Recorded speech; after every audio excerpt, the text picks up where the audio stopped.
Now we come on to an area of chess which I personally feel is maybe not mentioned as much as it should be.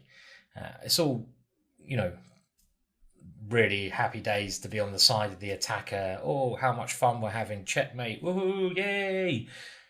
Someone's got to defend now and again. We all have to defend now and again, and defending is as important as attacking. And if you want to be a good attacker, you have to be a good defender because you have to look out for defensive possibilities and you have to work out when your attack is more likely to be successful or not. I mean, you're not going to launch an attack against a really well defended position by sacrifices because you'll just lose. So we now move on to the next chapter, which is defending against the attack on the castled king. And this is by overprotection, generally. That's what we're looking at to start with. But this whole chapter goes into quite a lot of details about defensive ideas. And you don't want to play too defensively, but in some positions you need to defend. It's just a rule. And defensive doesn't have to be passive. Defensive mechanisms can take on a lot of different shapes and forms. And the author discusses two forms of defense, which makes sense. And I've never thought about things in this way. And that is direct defense and indirect defense. Now, let's just think what those could be. Direct defense is really directly defending. In this case, we're looking at the king's side, or the castle position. So the direct defense of your kingside castle position. So by directly moving pieces around that area of the board, by directly protecting squares around the castle king and other things the author mentions, transforming the position of the king by moving pawns in front of the king's position and consolidating the king's position by, in some cases, getting it into the corner of the board and giving the king flight squares, as we've noted before, where it can try to run away if need be, and also defending by, I say, giving your opponent's pieces a kick. So if your opponent's piece is in your half of the board near your king, then you can give it a kick with a pawn, kicking it away, a kick move. So they're kind of direct defenses. Now, he also mentions indirect defenses. And these are the kind of defenses which I would basically sum up as kind of active defenses on other area of the board. So ways of creating counterplay. So rather than just defending, direct defenses, you could say, are a bit passive.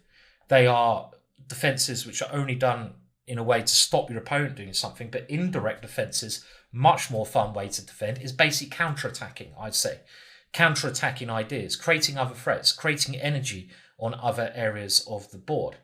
So forcing your opponent to not move all his pieces towards your king because he has to defend something.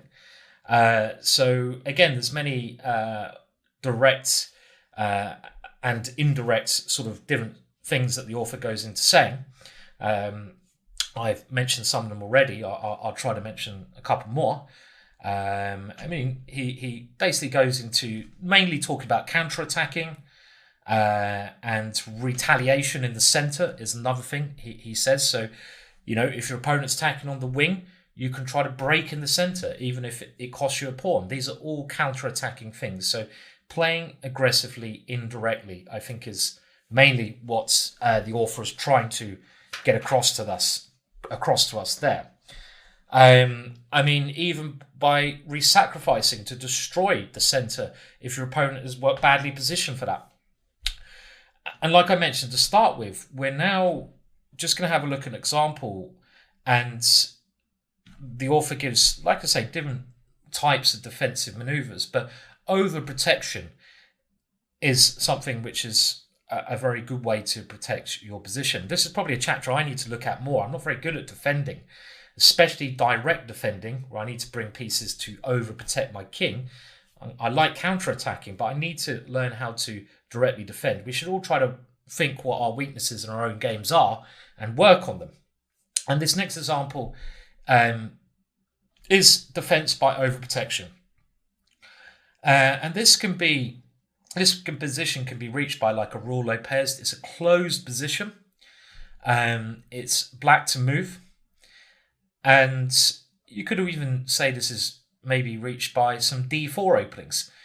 A closed position means the position is not as urgent, red alert, as some other things we've seen in this chapter. There's no immediate, we don't have to go, do something immediate, but we do have to be on guard for our opponent creating opportunities against us. And with the bishop quite aggressively placed there, our bishop not so well placed, and white has this aggressive pawn on g4, enabling maybe some sacrifices. We have to think what our opponent's trying to do. And I think a very normal idea in closed positions is using a pawn break to create something. So in closed positions, pawn breaks are much more important because there's nothing to worry about, and all of a sudden, bang, someone plays a pawn break, opens up the position, and the board goes mental in that area of the board. So in closed positions, you should be more wary of pawn breaks. Now, okay, we could think about ours. F5 is something you might want to play, but that is really well defended at the moment by so many white pieces. If we try to do anything on the queen side, white can meet by the opposite pawn move, keeping it blocked, so we don't really make much inroads there. What about white? Well, white is not really going to break down our defenses without some pawn break, and the normal one here would be f4. f4 could cause us a lot of trouble because it could open up the f file, and that means white could get more pieces in on that way. It could get rid of the e-pawn, enabling white's e-pawn to move. So we've got to really be worried or think about f4. So maybe something like knight h2 and f4 is a very normal plan. For that reason, we should probably try to take some direct defensive measures on that area of the board. Another good tip I would mention is look at your worst pieces. And in this position, it's a bit like that famous Karpov game where he traps his opponent on b7. Can you remember that game? Very famous. He goes bishop a7. The knight on b7, and I know this from that game, is a bad piece. It doesn't have much way in. So another way you can think about overprotecting is look at your worst pieces, try to maneuver them somewhere where they're either doing something indirect, counter-attacking, or just to stabilize your king. And here, knight to d8 is a very classy move. White continues his plan, and now what do? We play f6. And after the aggressive f4 move, we can play knight to f7. And all of a sudden, we've achieved a great deal here. And actually, we've got the advantage because white has not been looking at our moves. So white hasn't played well. You've got to keep an eye on what your opponent's doing. And he's, unfortunately for himself, trapped his bishop on h6. I mean, a double, what we could say, fianchetto position of the knights is a very good, resilient position for the knights. They control all of these squares here. Very good wall that is going to be hard for your opponent to get through. Overprotecting every single square. But it's not just defensive here. It's actually also slightly aggressive because you're forcing that bishop to do something. And when that bishop has to really take here, the dart squares are now much weaker because he's lost his dart squares. And we can try to get the knight to e5 later on or open up the dart squares for our bishop. So we've certainly put on a successful defense here in the position. And this has worked well for us. So remember, overprotecting, and in that case, can work wonders at the right time. The next defense, which is certainly worth mentioning, is defense by a blockade. If you can block your opponent's attacking position, block his open lines towards your king, block his open diagonals towards your king, then he's not going to be able to get through to your king and successfully do something. This often comes about through a block pawn formation, and this reduces the number of actions possible in a position, the more blockaded it is. And if you're on the defensive side, you can often try to blockade successfully.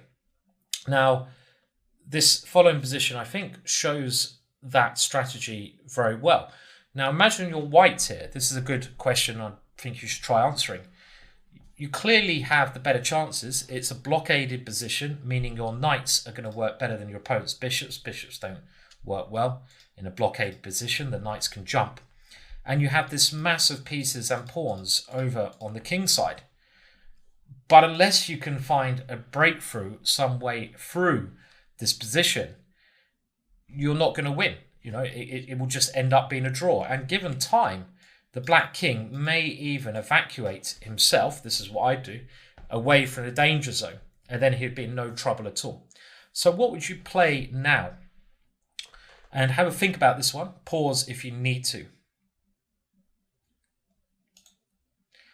Well, before we come on to the move that should be played, let's have a look at the two obvious moves that shouldn't be played. Now, you'd want to open up things with a pawn break, as we mentioned in the last video. But in this position, if you try like h6, well, here, just g6. And there's no way through here. Sacrifices are not working. For example, if you try knight takes g6, which would be my first thought, to try and break through with this one, the king can safely go here, and you just don't have a follow-up. You could lose this one. Now, if you tried something clever, like knight to f4, h5 even, in this position, this is a very nice idea, trying to make black take, and then opening up the position. So if black now captures, we can go g6, and that would lead to a major attack. Well, here black can just play king to h8. And after knight f6, queen f7. And he's managed to get a successful blockade, even with a bishop coming here to over-defend there. And he can just move his rook backwards and forwards forever. There's no way through. So even though this looks clever, he's still got a blockade by moving the king here, if he wants to move the king. So the move h6 is not successful. And here, if you try g6, the other move, of course black will try to blockade.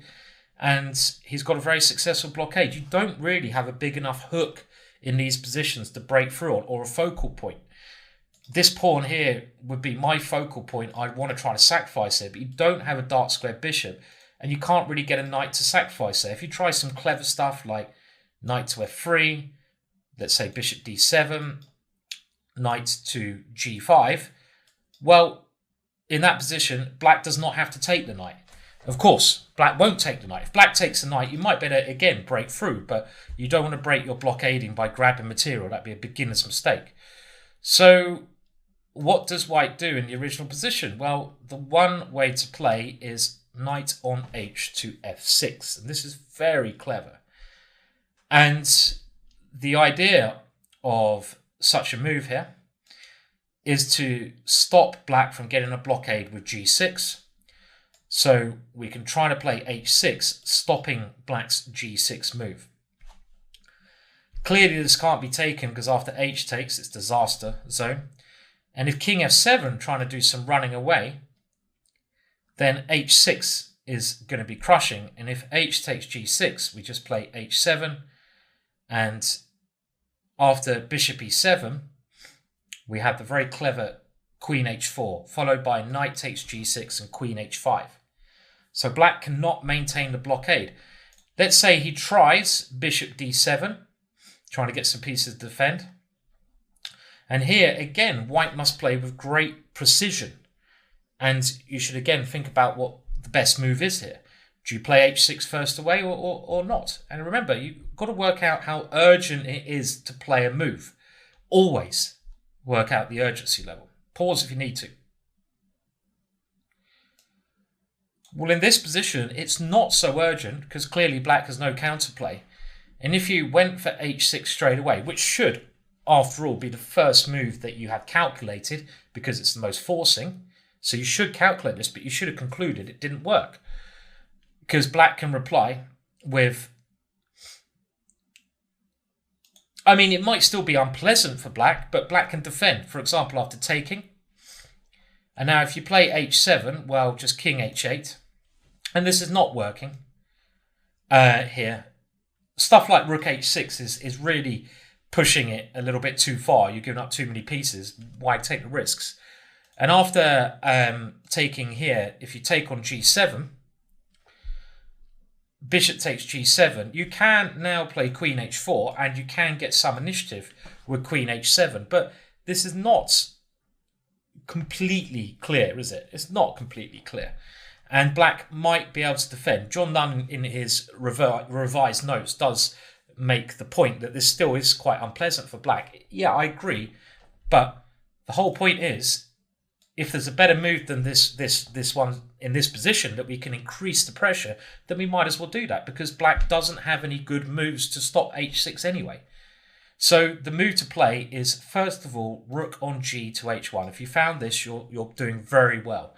Now our idea of h6 is going to be stronger. Black still can't do anything. He can't take our knight clearly. He has nothing. No good moves because of what we've shown already. And after a move like c6, you know what? We can even play queen h2. And why not? Why not get triple power on the file? There's no rush. Timing. And after something like rook b7, trying to get some help, now h6 would be crushing. For example, black no longer blockades, so if we get a chance to take on g7, we've broken through. And if black does take on g6, we now take on g7, and after this one, rook h8. And you can see these two extra moves have won us the game. Clearly winning. We're not just winning the queen, but we've got knight takes g6 next, hence why it was good to put the queen there, or even just queen to h7 and taking on g6. So not such a simple idea of breaking the blockade down there, and you have to be very aware of these blockading moves. I mean, there's many examples where even good players have walked into a blockade from their opponent when they should have kept the position open. And when you're attacking, you really want to keep the position open as much as you can on the area of the board you're attacking, because that's where you're going to try and get your breakthrough in. The third defensive mechanism that the author mentions is defense by elimination. Elimination on the chessboard. And this can take some basic ideas and some slightly more complex strategies on the board. But the basic concept is to eliminate your opponent's attacking pieces. As we well know by now, for an attack to be successful in the middle game, it often needs to have the help of the queen. So one very simple rule is, if you're under attack, if you can swap queens off, you probably will defend the attack. But there are other situations where we have to locate our opponent's key attacking piece, and if we can eliminate it somehow, aim to eliminate it. Take the sting out of the attack.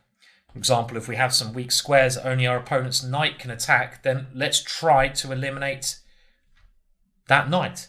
It goes, quite logically in that way. So you've got to be on your guard and work out which of your pieces are good and which of your opponents are good and which are good and bad, which should be eliminated and which shouldn't. So let's take this example here, Blackburn versus Swartz, 1881. And now bishop f6 was played by Blackburn.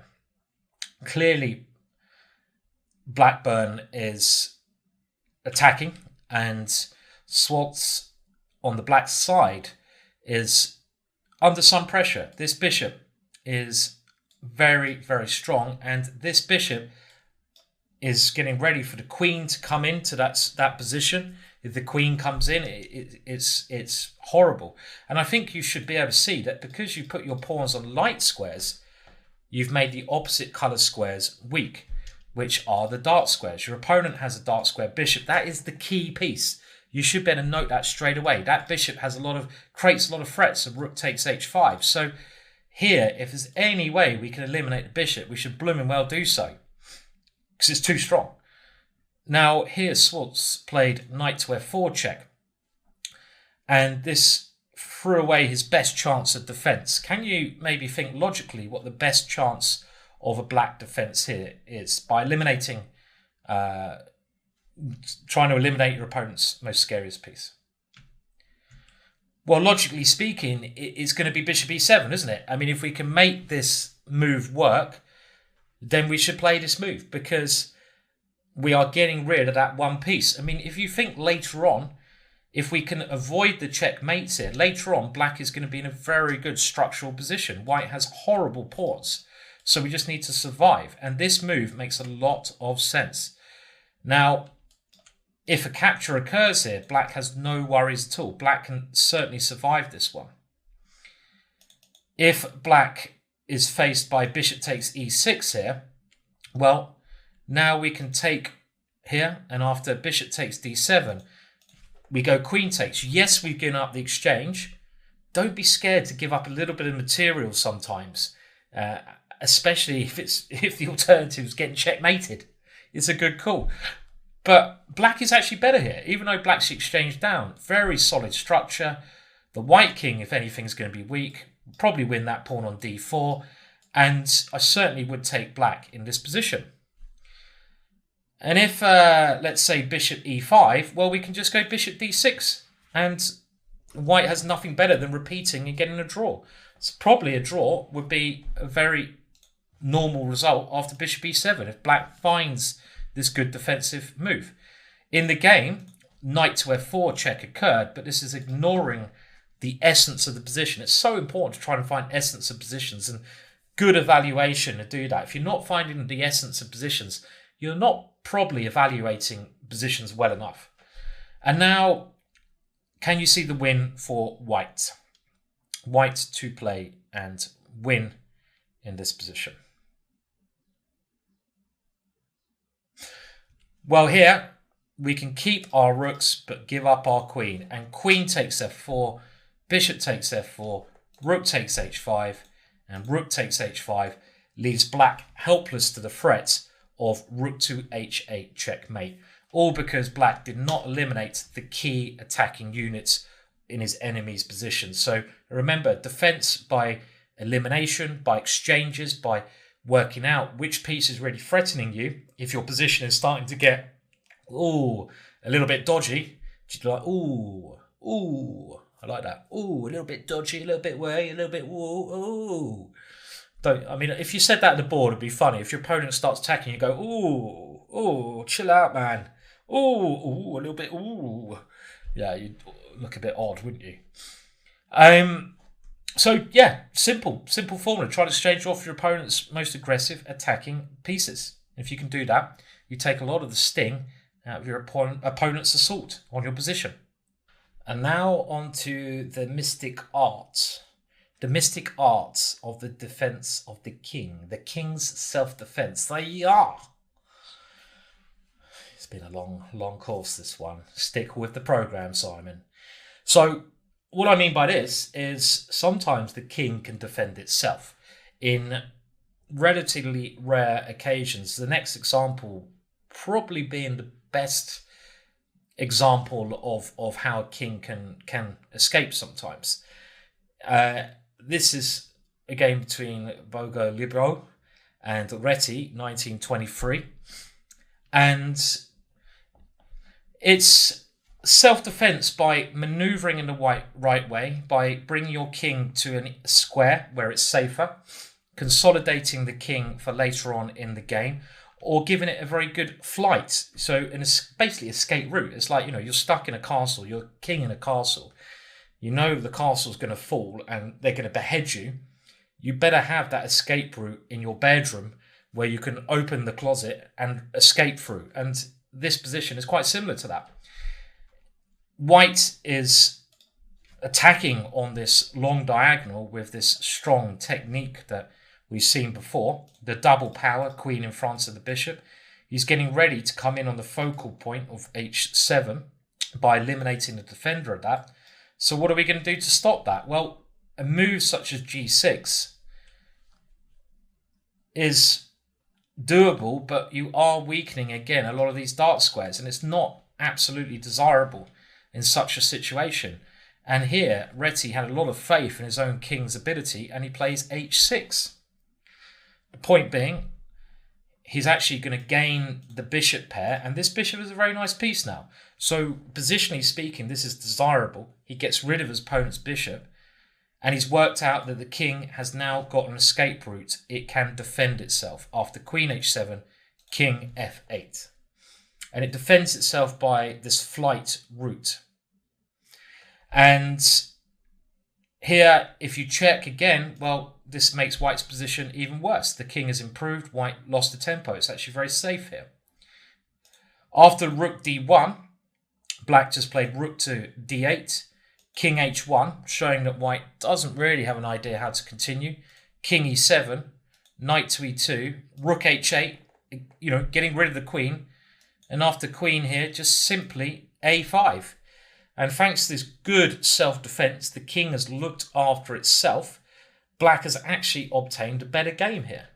He's got this space on the queen side. He's got this bishop, which he bravely forced the exchange of his opponents. And he's forced the white queen away. And he's very solid. There's no way to attack this one. You've got protection. So the king can look after itself, but this comes with a word of warning, of course. It can go wrong, so you have to be very, very careful. But this escaping to e7 and similar positions is probably the most common of those self-defense ideas.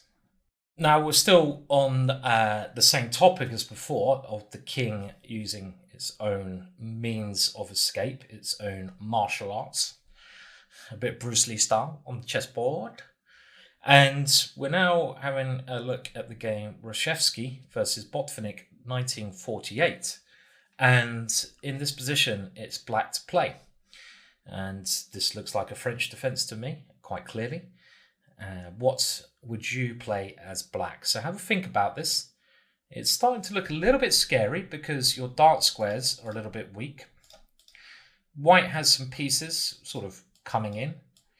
Luckily enough, you do have the blockade that we've talked about, which is stopping anything immediately horrible occurring. But it's still a little bit tricky. So what would be your preferred plan as black in this position? And pause now. Please do think what you would play. See if you can improve on the great Botvinnik. Well, in the game, black played knight to g8. And this is just far too passive. You're killing this knight immediately. And also the black king is now left in this position without any means to defend itself.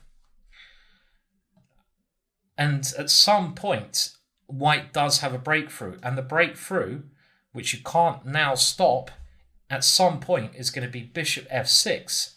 And when you take on f6, white will take with a pawn, opening up the e file to come in on. And you can't do anything about that now because your king can't escape. So this is actually a very, very bad move here. And Botvinnik got himself in a lot of trouble here after rook e1 from Reshevsky, queen f7. So this direct method of defense here is not working, trying to defend directly. You're also not giving yourself any indirect chances, meaning your pieces are now occupied with defense. You can't use them to indirectly annoy your opponent on the queen side, where he's weakest on c2 and a3. White just plays c3, there's no rush. Knight to a5, the knight is trying to find a way in, standard idea. Knight to f4, rook to c6. And here, in actual fact, Reshevsky pulled the trigger a little bit too quickly, and we discussed this before, haven't we? We said when there's no rush, in this position there's no rush because black's not really doing anything. There's no reason to try to do the breakthrough until you're absolutely in the perfect scenario. And he did this by playing bishop f6 check, but much better would have been to first play rook on g e3 because we know what we're trying to do. And this would have left black in a very difficult scenario. Even after knight c4, rook here, let's say you grab this pawn. Well, at some point this check is going to come through, and we can see here that the black defense is really just creaking. This pawn creates a mating net around the black king. And if we take here, well, yes, white's a pawn down, but with the queen coming into e5, it's going to be a king up. Also, the back rank is very weak. The knight can even think about sacrificing in some rare lines. So this is not the right way to defend. So if we go back to the original position, what should black have played? Can you now think of a better way of playing this position? Well, because the position is closed, meaning it is a locked position, and at the moment we have a blockade on our king's side with these pawns, meaning we have time. Remember, if you have a closed position, you have time to maneuver. You don't need to rush. Only after this move does it become more urgent because white has a plan. We should, therefore, now play king g8.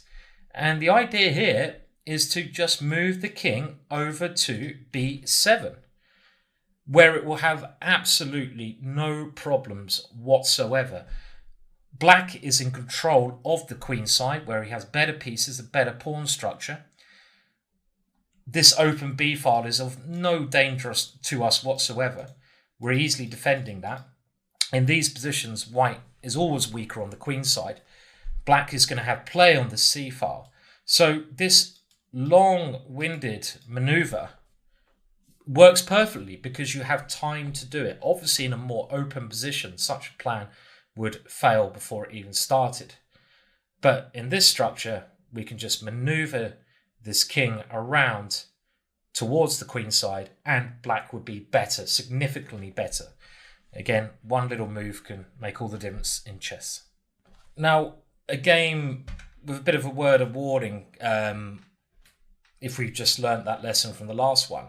And this is a game which shows that just doing direct defense is often the wrong strategy.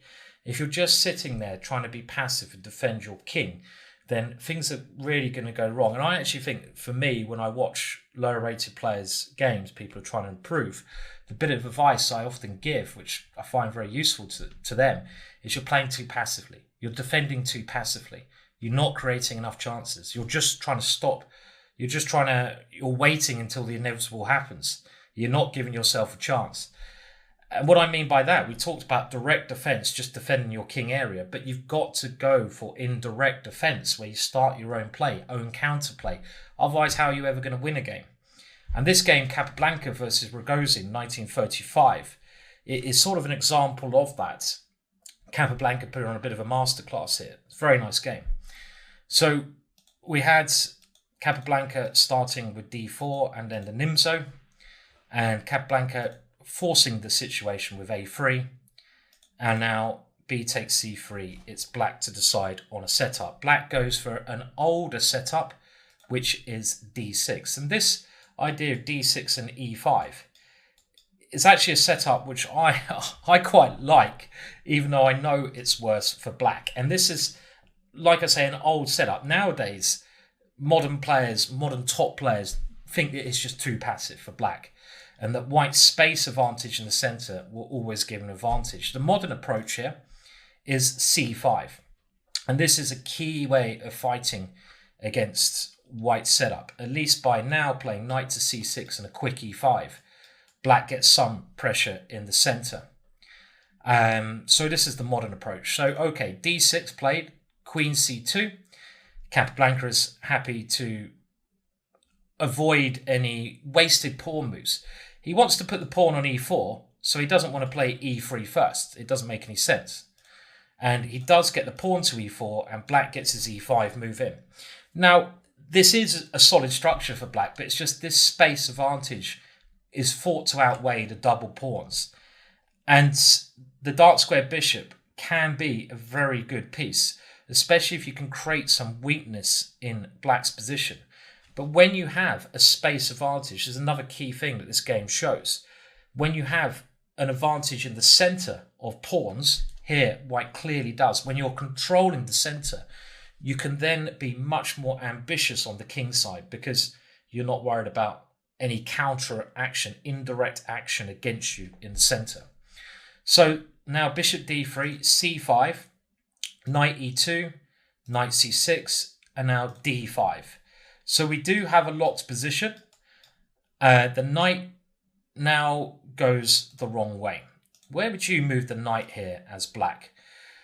I mean, yes, the position is blocked, which kind of helps the knights a little bit, but white still has this pawn on d5, slightly better position. And in the game, he brings the knight to e7. And he's trying to do some direct defense here, but the knight is not really doing anything over there. And this is too passive. What black should have gone for is knight to a5 and try to create some indirect ideas. So trying to defend in an active way, meaning that this is a very standard idea. With b6 and bishop a6 to come, black is creating counterplay, active play, forcing white at some point to take time out to defend that pawn. So in this position, things are really not that bad for black whatsoever. After knight e7, it's too passive. f3, and now knight to d7, and here h4. And the reason white can play this is because the center is under his control. Knight b6, g4. And it's a pawn storm. We've seen this before. You can pawn storm in positions where your king is perfectly safe, and white wants to open up his enemy's king over there. And now we see the major mistake, which is f6.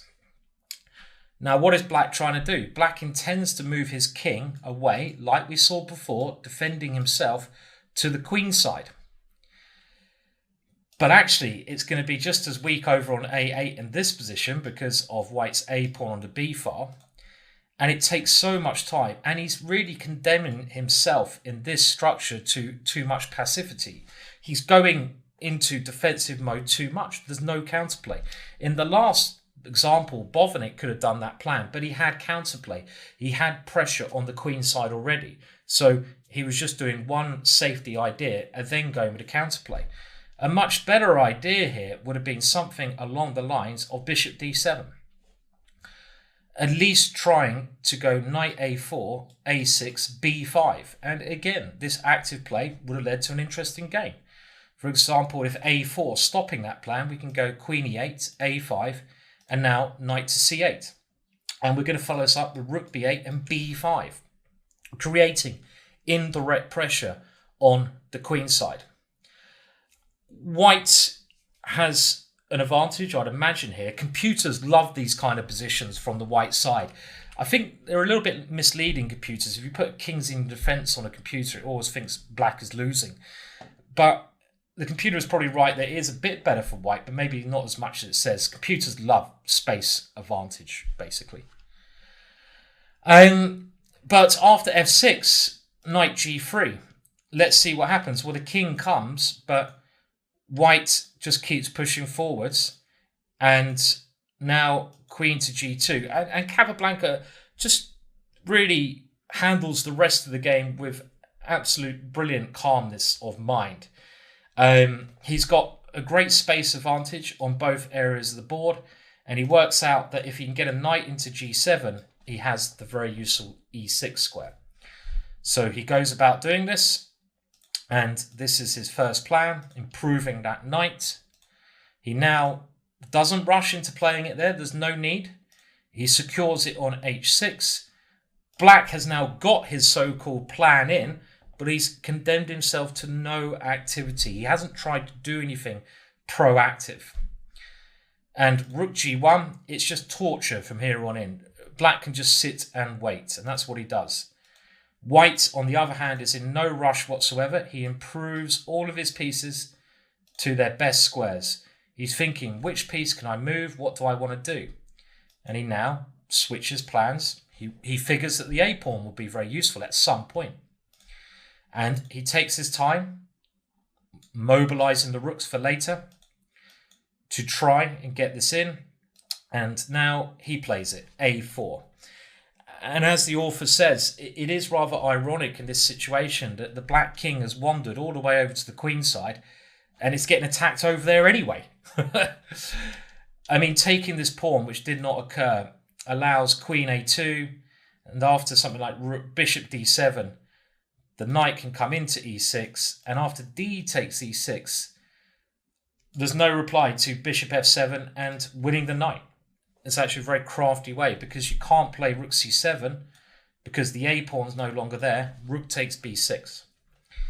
So rook to b8 played, a5, knight c8, queen a2, there's no rush, bishop e3, just showing you're in control, and now a6.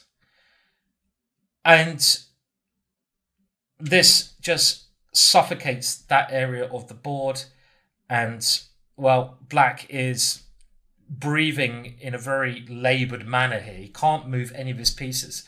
White has the g file to eventually break through, or even given a chance, he might be able to start something on the queen side. One idea he's got, which I quite like in some positions, is even to swap off this bishop and then play knight e6. There's many ideas, risk-free. Let's see how Capper did it. Queen d8, gets the rooks connected. Rook b6, again, just figuring out what he wants to do slowly.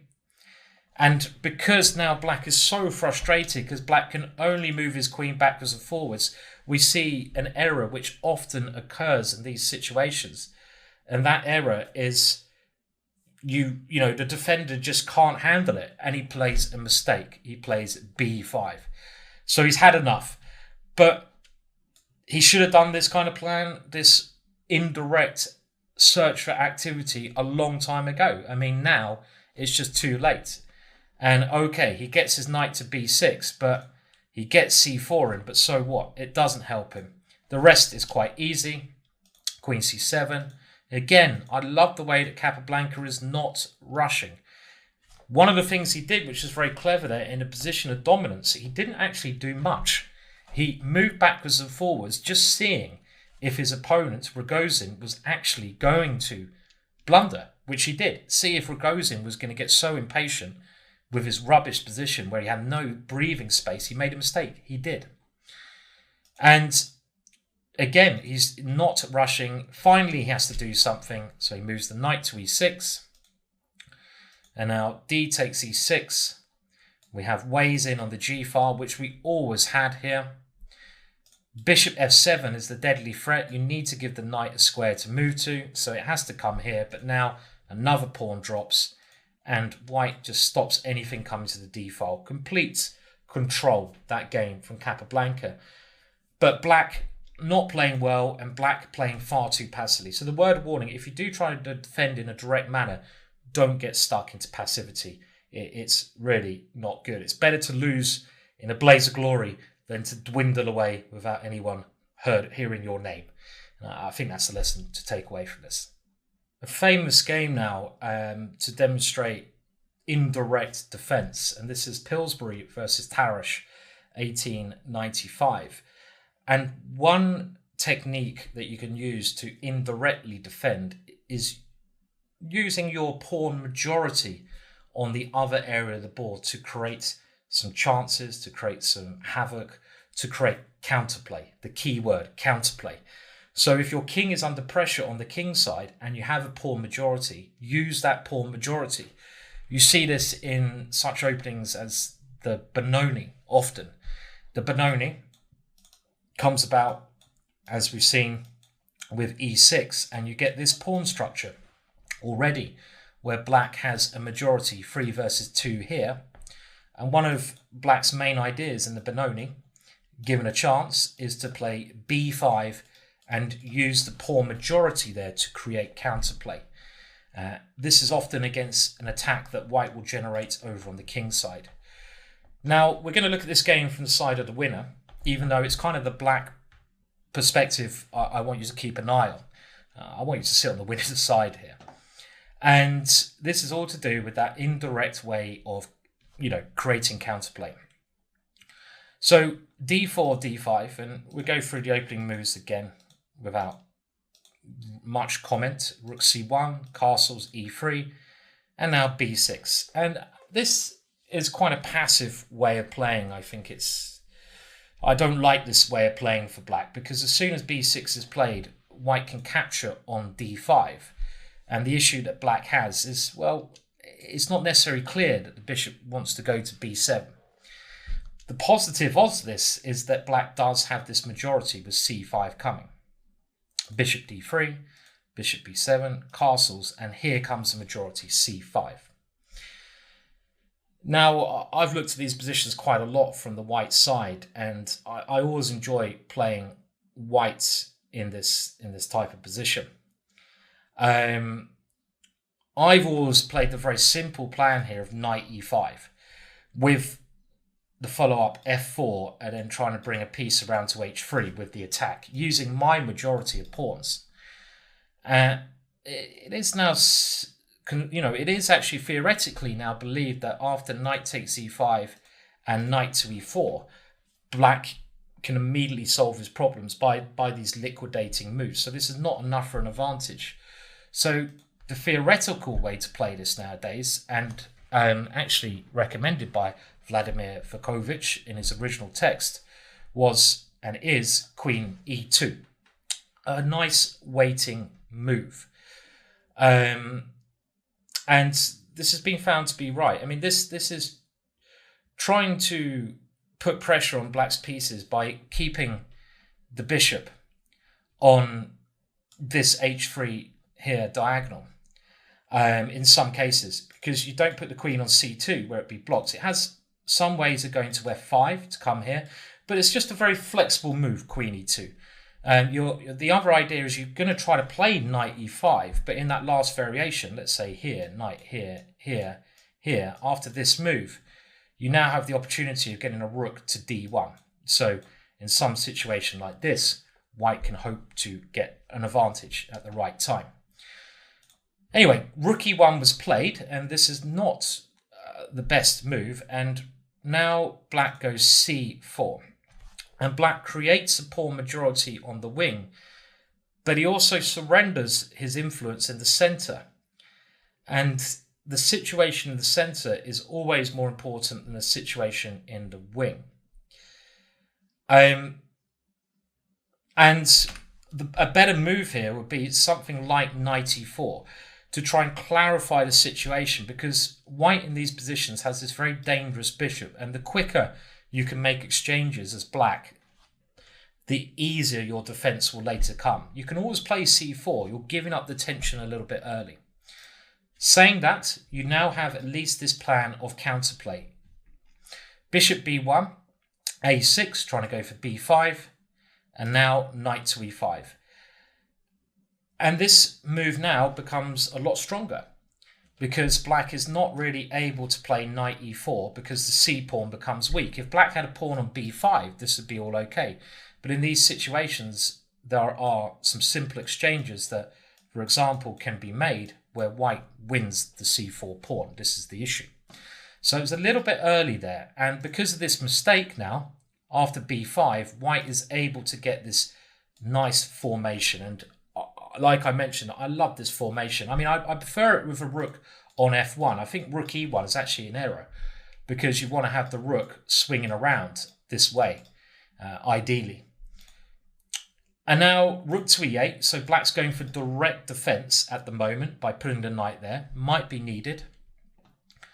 Queen to f3. This is a nice move because you, again, always thinking about the knight coming to this square. Knight to f8, and now knight to e2. And the funny thing is here, even with this c4 move, which was a little bit in inaccuracy, as soon as white gives up this e4 square, I feel that black is always equal. Because this knight e4 is just a very decent move. And after knight e2, knight e4, I don't really, I mean, even though this is given as a brilliant game by white, I don't actually think black was that much worse, and even possibly better in some positions. Like here, black has this counterplay with the pawns over here, and I'm not sure how white gets rid of this blockade. He went bishop takes e7, and now rook takes e7. Now, queen e7, we will see in the notes to black's 19th move, is met probably by bishop takes e4. That knight has to be getting rid of, and now queen g3. And here, black can try at some point to defend with f6. The only way white's going to get an attack, and we have to always look at the moves here, is going to be by playing f5. He can't attack just with his queen and knight. he can't get his rook in the game now unless he gets the f4 square. So he's going to have to play f5 and knight f4. So this is a situation where black should be thinking of, let's say, our attacking idea. And by playing the crafty queen to this square, after f5, we can play f6. And we're going to compare this to the game in a second or two. Any queen exchange gets rid of any white attack, and black, if anything, is completely fine again. After rook e7, white now took on e4. Now, it was said that Pillsbury's contemporaries were a little surprised by this exchange, which he used regularly in this system. But as the author goes on to say, it's completely logical from a positional point of view. That bishop was no longer any good because you're never going to get rid of the knight. The knight on e4 was under good control, and you might as well just liquidate straight away. Get rid of that strong knight. And it gives Pillsbury the chance also to put the queen on this square. And now is the key moment. Again, you've got to be very aware of your opponent's ideas. There's no point trying to do anything indirect on the queen side now. You've got to do a combination of direct and indirect. And I think it's clear to see that White's idea is based around this. So, okay, so he played f6, but the difference is his queen is on a much more passive square. This does make quite a big difference. I'm not sure of the best way to defend. Maybe with queen c7 here. And after f5, now f6, we're trying to wait and trying to get the queens off at the right moment. Get that queen on that important diagonal. A move such as f5 is very positionally dangerous because the knight on e5, and also white now has a new pawn break. Remember, in closed positions, look for pawn breaks. The typical pawn break in this structure will be g4 at some stage. White can prepare this. King h1, queen h3, rook g1, g4. And when that comes combined with the knight there, it's very scary in the position. But after f6 here, now white plays knight to g4. And if the queen was already on this square, this wouldn't be a problem. But you can't go queen here now because a check and knight to f5 winning the exchange. And this is a very annoying move. Black wants his queen on d6, so a very small point there. The rook here gets in the way. King h8, and now white gets the chance to play f5. And as soon as white gets a chance to play this move, it looks a little bit scary for black. Black can still defend, but it does look scary. White has the f4 square. White has this pawn as an attacking unit, and it cuts down the black knight. Queen d7 played. And now rook f1. The rook can also come around. And here, think about how you would defend this position. There's a couple of decent ideas. So have a think about this position. What would you do in this position to defend? It's clear white's building up pressure. What would you do? Direct or indirect? Or a combination of both? Pause if you need to. Well, in actual fact, direct defense here makes a lot of sense. And by doing that, bringing more pieces to overprotect your king, and it's been found, again, by the chessboard team and their use of the computers, that bishop d5, very clever move, bringing this bishop to f7 would massively help with any defense here. For example, the bishop on this square does a great job of overprotecting, even on g8 to defend this one.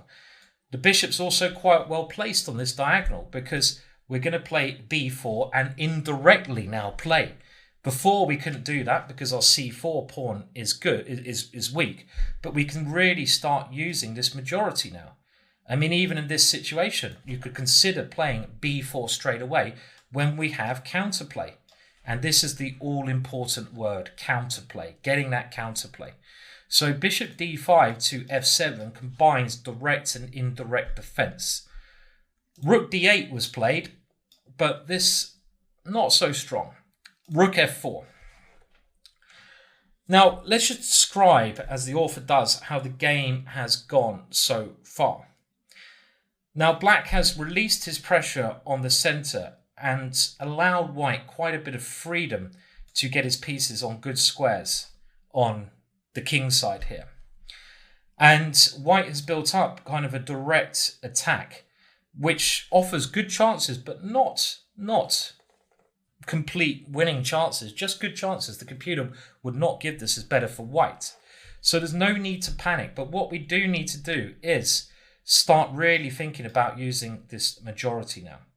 Now the next move's okay. Queen d6. You want to try to go for any queen exchanges. So the queen slips out. And this move, I'm not sure how it helps black. Again, I would have put the rook on, for example, c8. Let's get those pawns going. And here, knight c3. And this is a weak move because it allows black, or should have allowed black, to create that indirect counterplay. A much better move here would have been something along the lines of either a3, trying to stop the indirect counterplay through indirect action. That's a tongue twister. Or after rook e8, you can't do anything checkmate-wise this, so try to look for a pawn break and a pawn storm. You can do that by going knight to f2, g4, g5. This is another idea. But knight c3 was weak. Black now put the bishop on d5, but black misses the opportunity to play b4. Take that active play if you can. And after something like knight a4, bishop d5. And if knight c5, it may look great, but we can actually now eliminate that one. And after rook takes d7, there's nothing really left of white's attack, and black is a lot better here. Black has this major majority, and this indirect defense is going to triumph. I think it's just winning for black, in actual fact, positionally. So black plays bishop d5, big mistake, and now knight to f2. And here, queen to c6. And now rook to f1. Another mistake. The rook is not well placed here. So it's a very nice finish to this game, but by modern standards, it's not actually a great game. Sorry, guys.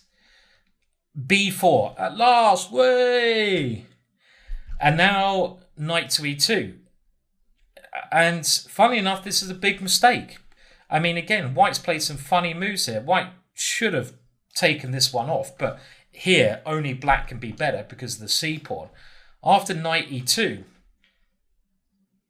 the author originally, I don't think, realizes there's a good move for black here. Can you see the good move? And again, it's looking for the most active play. In actual fact, white's position is really bad, even though white wins a very famous game. Had black now played c3, again, just trying to get the bishop to this square, you can get rid of that knight, and this pawn is very near queening because white's pieces have, gone the wrong way in some respects. White has to play b3, but okay, now after a5, we're going to go a4, and these pawns are much stronger than anything white's trying to do. So again, queen a4 is not the right move to play. White now goes knight g4, threatening to take here, which is defended. And now white has to try and go all in with rook here. Knight, and the knight coming into the position. King g8 to try and avoid that. And white should again come forwards, but he goes knight to c1 in this position. And it's amazing. There's many errors in this game. And now c3. So you can see now black has got this counterplay. b3, the queen comes back. h3, trying to get the knight out of the way for g4. And black uses this pawn majority. Knight h2, a4. Black is well in charge. g4. It was not time for this bayonet attack even here. White should have probably have taken on this position. But white's position is very bad. Black opens up a line of attack, so his indirect counterplay is working very well. And white has to go all in with g5.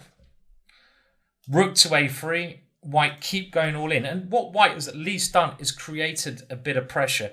And now you can try to think of the best defense, which Black did not find in the game. Is it indirect by taking here, or is it something direct? Pause now.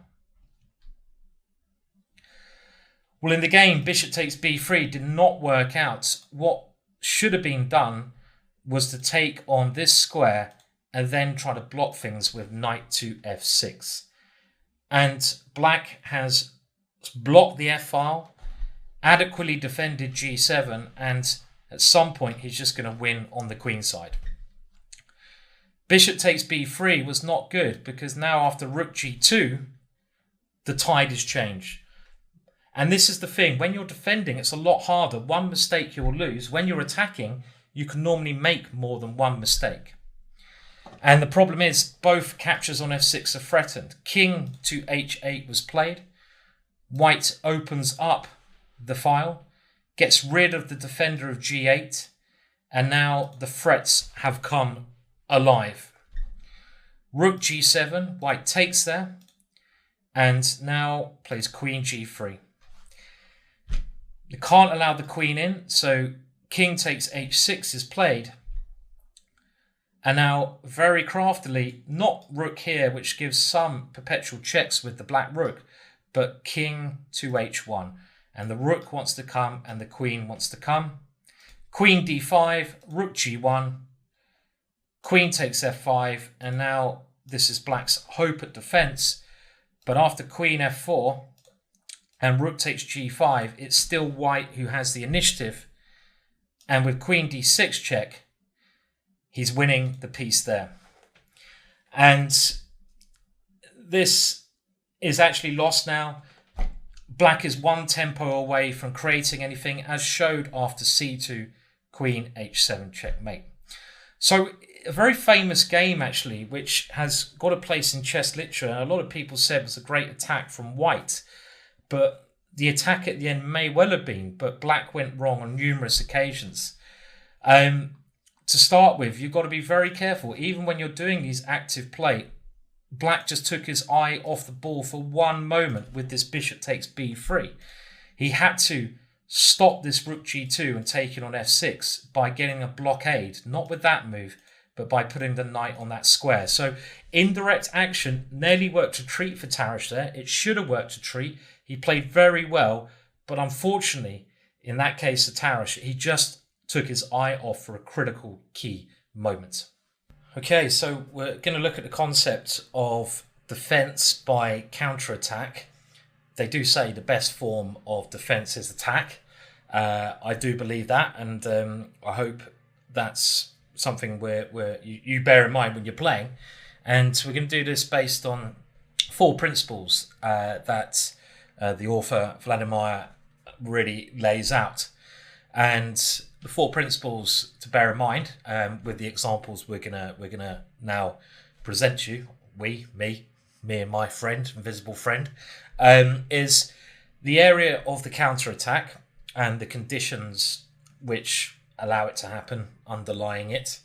So, you know, if you don't want your opponent to have all the fun, even if your counterattack fails, it's best to fail by trying than by not doing anything. The second thing is the part played by the material situation in relation to positional considerations. So you have to work out if it's worth sacrificing a pawn to get something in return. These are the things we're going to be sort of looking at behind the examples coming up. The third one, the interweaving of indirect defense with direct, and the switching from one to the other. So we saw this in the last example, didn't we? Pillsbury Tarrasch. And when you are on defensive, you won't always be able to do indirect defense where you can just counterattack. You will have to sometimes overprotect your king. If you can obviously do both at once, and if you can remember in the last video, that maneuver, the bishop to f7, would have done that, all the better. But you know, it's again about timing to work out if these things work. And this brings us to the 4th point. And the 4th point is the dependence of timing and the form of the defense on the state of the attacker's commitment. So you've got to decide, like we say, timing wise, is it going to happen, and how strong is my opponent's attack?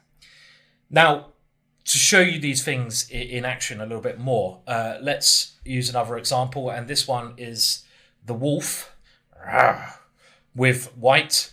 I just had to do that versus Thribol with black, and this one we're going to pick up here at this moment in the game. And again, we should always evaluate. White has this very useful pawn in black's guts, which is often a very good attacker, having a pawn in such a square on f6, combined with the rook behind it. The bishop has some potential, but the knight on e5 is very well situated. Black's bishop a little bit passive. Black now plays a5, certainly the correct thing to do, creating some counterplay on the A and B files, hopefully. Now, rook to f4 was played, and this is aiming to bring the rook to f1, and then once f6 is defended, this rook can maybe swing over to threaten some attack here. So a4, black keeps going with the counterplay. The rook does come to f1, and now pawn takes b3, pawn takes b3. So black's making some progress on the queen side. It's not just white who's going to attack the black king. So this is a very clever little pawn push here. And now a good move from black in this position. He now plays rook to a2. Quite a logical move, I feel. But the main idea of this, by using the pin, is to make it difficult for white to redeploy his bishop and queen. And he's going to have to redeploy these pieces in order to break through defense. And we've got to think, where is the focal point when defending here? Again, I'm looking at this from the side of the winner.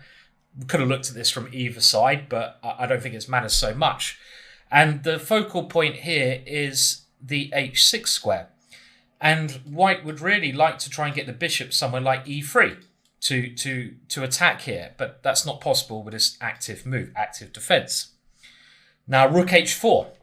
So white is indeed considering rook takes h6, but again, at the moment, we had the bishop defending everything, so it's not a major problem. And if the rook takes at the moment, black has the tactic rook takes b2. So now black activates with rook to b8 and bringing in another piece. And you can see his counterplay is really getting quite serious over here. There is also a threat of knight takes c4. So black has definitely worked out a very good counter-attack here. And white is also quite a long way from attacking on the queen side. Well, he's a bit of a way. He's got other moves to do this. And the question now is, this is a very complex game. A lot of moves here. And if I was white, I would certainly be starting to get a bit concerned, because my opponent is generating threats, active play, and my level of timing is increased, because if I don't do something quickly here, I'm going to lose. Black's just going to take on b3, take on c4. So in these situations, your attack in some ways has to become more desperate. And this is also when it becomes the most dangerous, because it's very scary being faced with some crazy attack. You have to be very cool as a defender and calculate your way through. When an animal is cornered, they become the most dangerous. So what do you think as white you would play in this situation? Have a little think about it. And pause again if need be. Well, okay, here first of all, rook takes h6 just doesn't work. Basic calculation, rook takes b2. And if you try queen g5 or queen h4, black has simply queen g4, offering the exchange of queens. You should have really seen that one. In the game, queen to c3 was played, but this puts white a little bit on the defensive. The move I was hoping some of you had found is the best move and the most aggressive move, knight to f5. And I certainly think this is best. White's got to go for it. It's like he's committed now. He's too weak on the queen side to not play this. And this probably leads to a draw with correct play. I'll show you some of the variations. Now, knight takes h6 is a big threat. And this move should really be quite obvious because it opens up white's king. And when there's a situation of knight on g3 versus pawn on g6, the knight is going to be useless unless it can sacrifice itself. And that's why knight to f5 would, I think, be a main consideration for me. Now, pawn takes f5 now allows rook takes h6. And the difference is we have g5 with quite a big check there. And incredibly complex, but let's have a look at one line, which runs rook takes b2. So black now has to counterattack to try and get the queen away.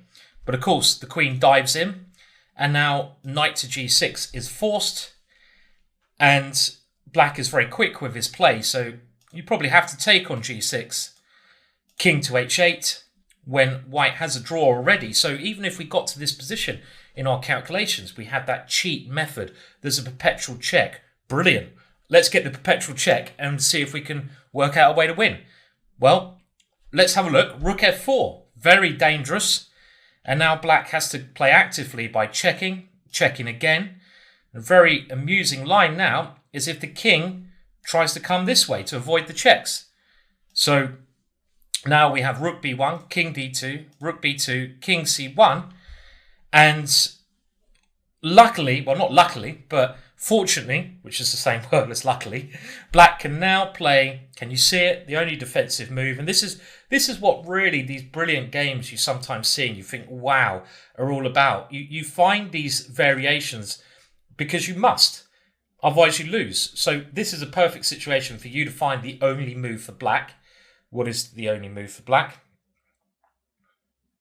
Well, the only move, I was just wondering if that's possible, but I don't think it is rook to b1 check, forcing the draw here. Because at some point, the king will have to take that rook in order to try and win.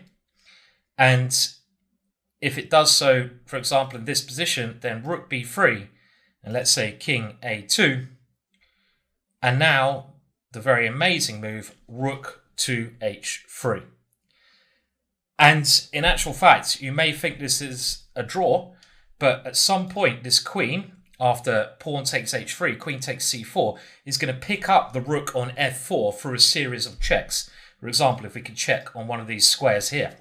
So in actual fact, black is winning. Unbelievable. But white had the draw in that variation. So from a practical point of view, if I was white here, I'd be like, right, you've got to know when the temperature is changing, and I'd be thinking, yeah, knight f5 is dangerous. I might even be to find a win in some of those lines, but I've got at least a draw. Bang, in you go, after double checking, triple checking. Now queen c3 was played, and here black played knight takes c4, and this is starting to go a little bit wrong, because now white can gain a tempo to increase his attack. This is a little bit greedy, and the tempo he can gain is obviously, I hope, by, you see, moving the bishop around here. So this is probably okay for black, but it's going the wrong way. You're getting a little bit greedy. In some situations, like I mentioned before, if you can just give some material away to keep the initiative and distinguish any attack, you should do. And I like rook takes b2 here. Because that piece is really the only way we're gonna get in trouble, because otherwise h6, our focal point, is well defended. And after something like rook takes, knight takes c4,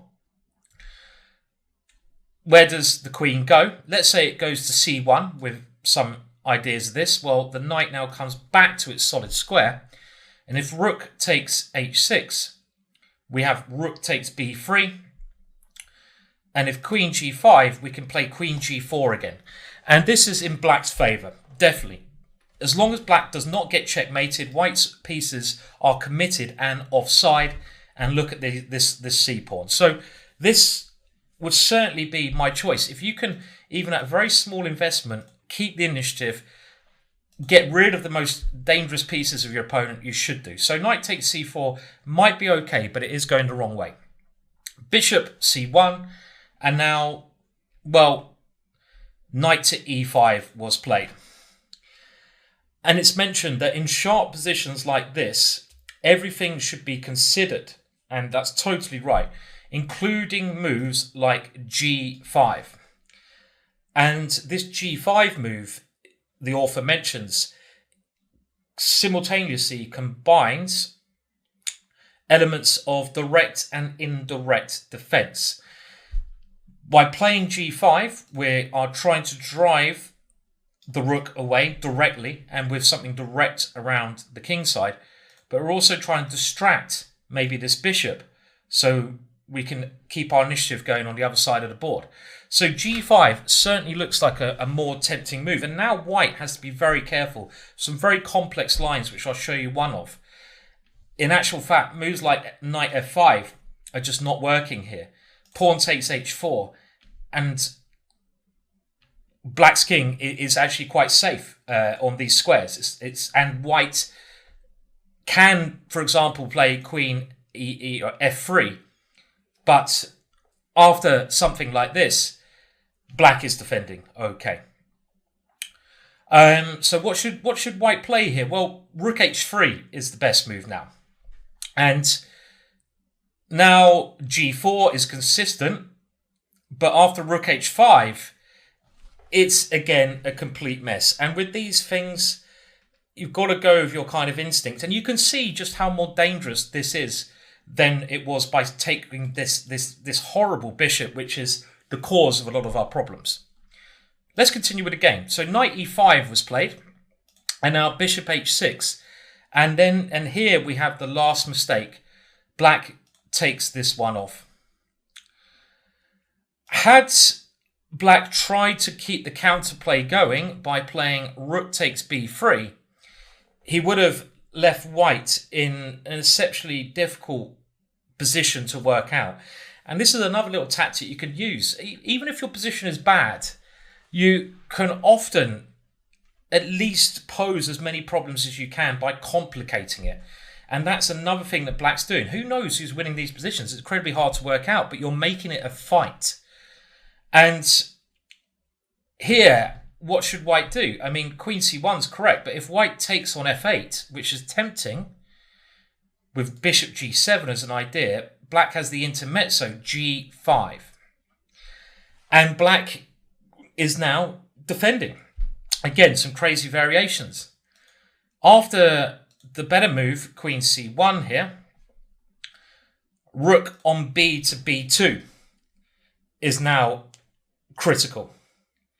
With the following crazy line. Now white sacrifices the queen, and after g5, rook h5, black hasn't got as much counterplay with only one rook. And it looks like white is ahead in these positions, but again, calculating in a real sense of the game, you have to be an amazing calculator. But from a practical point of view, if you've got the choice of giving up one of your main defenders or causing havoc, then you should go for the havoc option. Because it's actually reasonably easy to see that after bishop takes h6, rook takes h6, this could still, unless you find very clever moves, be difficult. And here, there is one way, one way still black can survive. And that is not by going queen takes b3. Because after queen c1, rook h8 is a major threat.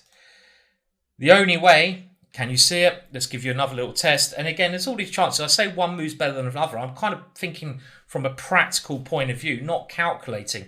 In a real game situation, you'd have to rely on your instincts of calculating.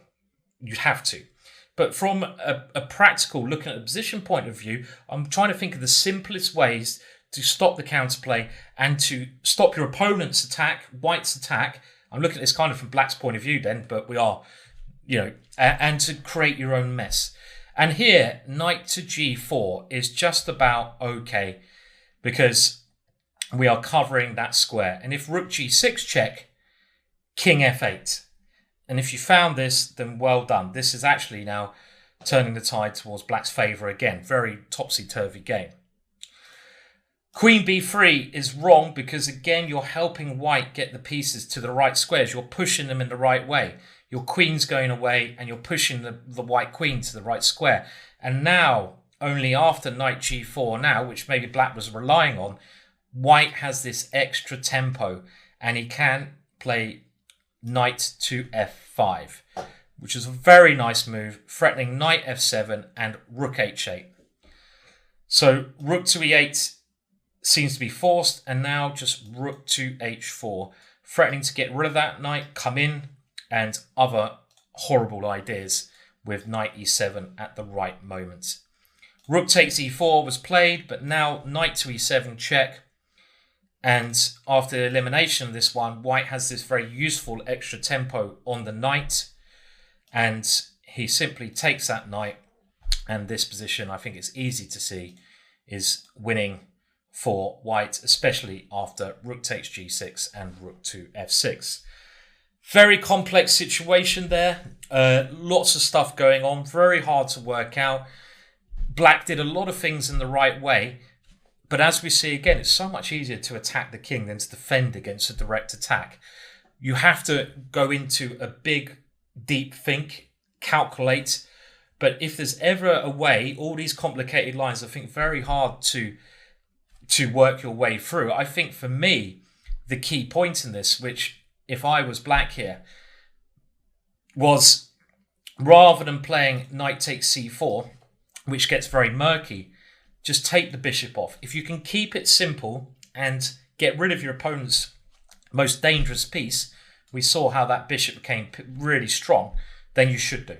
So this is, for me, the practical way that black could have really, got around all these issues he encountered in the game. Well, we got a real treat in the next game, even though The Art of the Attack is a very old book, and the following game dates to 1921. Those of you who brought my other products on Chessable, which you should have done, obviously, because they're bloody excellent.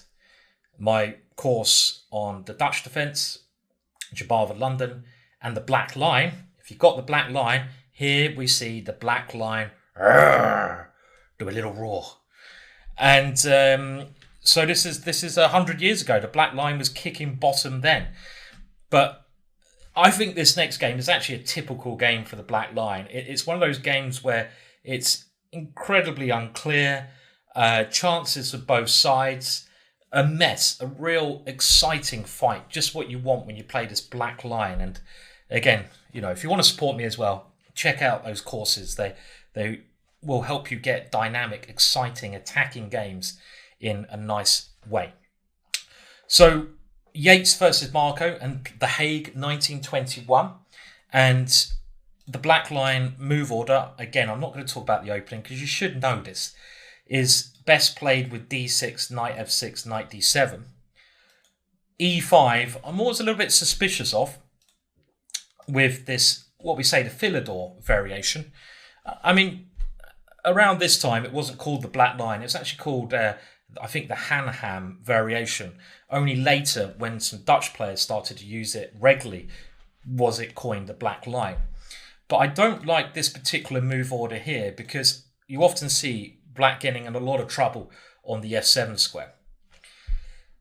For example, in this position, after bishop e7, which kind of is trying to hold knight g5 away, white decides to castle, but white could have actually got an advantage now by taking on e5 and playing knight g5, which is quite amusing. And the point is, queen h5 is coming.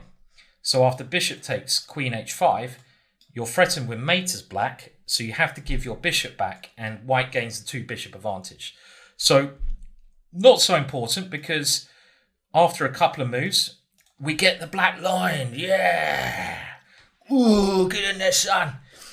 And, I know a lot about this opening. I play it myself. I've done various videos on it. And the reason I do that for black is because it's such a fun opening to play. The point being, after bishop b3, some move, queen c7, supporting e5, knight d2, the next maneuver is just a lot of fun. g5. And this starts a kingside attack, which has some chances of of really working. Some chances are not. It's a dangerous way to play. You bring the knight around to support this, and often the rook here. And it's one of those openings, very rarely, where black gets a chance to attack the king side, the castle king side of whites from an early stage in nearly all lines, which is really rare. And white often will attack on the queen side, black on the king side. I prefer attacking the king because if it works, it's checkmate. White plays the standard a4, getting counterplay on the area of the board he's strongest, and now the typical knight maneuver. Pawn to a5, knight g6, rook e1, knight to f4. This maneuver improves the knight, and it prepares some funny business now that the bishop can join in. Now, as I say in the Black Line course, this whole plan is a lot stronger when white has played h3 earlier on, which is actually a very common idea, because then you have this hook to hook onto on h3. Black can try to sacrifice on that square, or more normally play g4. In this position, where white hasn't committed any of his pawns, it's a bit harder to break through, but as we're going to see here, it's still possible. Now white does play f3. Now that move is probably okay, but it also gives us a mini hook, as after rook g8, the standard plan in the Black Line, knight to f1, we now have this idea of g4. Now black first of all develops his last piece, bishop to e6, and white plays knight to g3. And it's quite interesting to see what the author of The Art of the Attack says about, the Black Line here. If we go to old Vladimir and use his words, he says that black has played his favourite variation in the Philidor, so it was around all those years ago, obtaining the advantage and an attack on the white king. Get in there, Vladimir. We have a follower of the Black Line. This is the neutral result of white's extravagant treatment of the opening, unmotivated moves like a5 and f3. Black spoils his position by provoking d5, which he does in order to continue with a sacrifice. So Vladimir actually thinks bishop e6 is a bit of an error. Now, with computer assessment, I have to disagree with some of the things that he says there, and having quite a lot of knowledge to this opening. This idea a4, a5, I think is a good idea for white. It's not extravagant. I don't think black is necessarily better here, according to the computers, that's for sure. But in a practical sense, you do have more attractive plans for black. I think really he got one thing mainly right there, and that was that f3 is actually quite a big error, giving us that hook to attack with g4. Okay, but after this move, knight g3, he should probably just continue with either h5 or g4. This is a very logical way to go. Just get on with it. The next move is typical Black Line savagery. Black commits himself to a sacrifice. And he plays queen d7.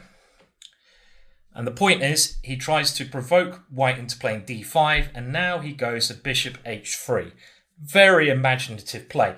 In order to play these kind of openings, which are risky, you have to be a type of player who it fits for. This wouldn't fit for everyone, because in order to play this kind of thing, you have to take risks.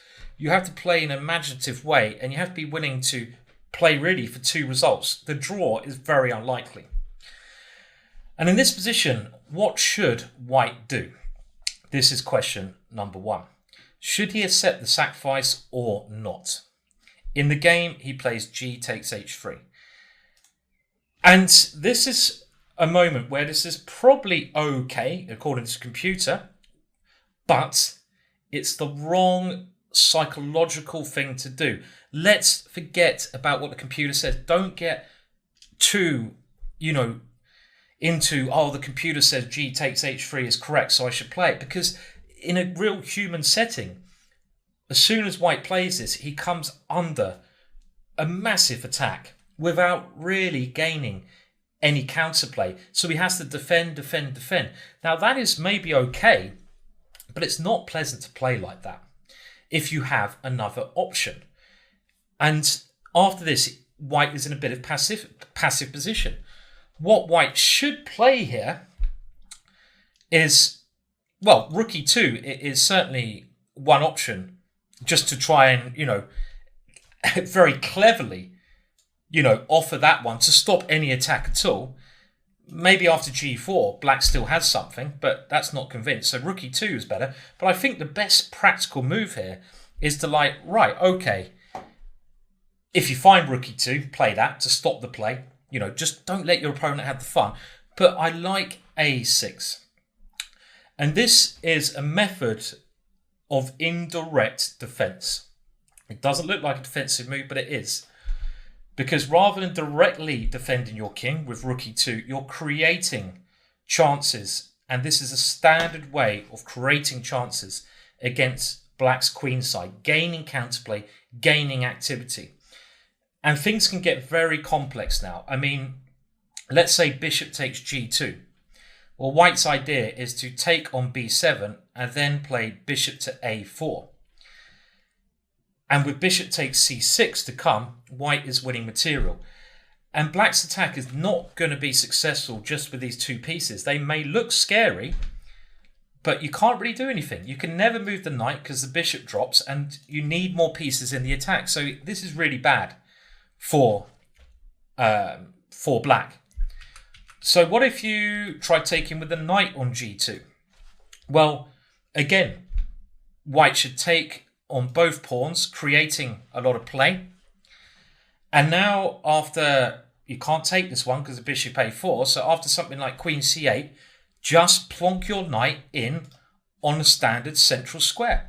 And this is the typical example of play on the principle that the most important feature in the position, in this case, is white's pressure on the queen side and white's pressure in the center.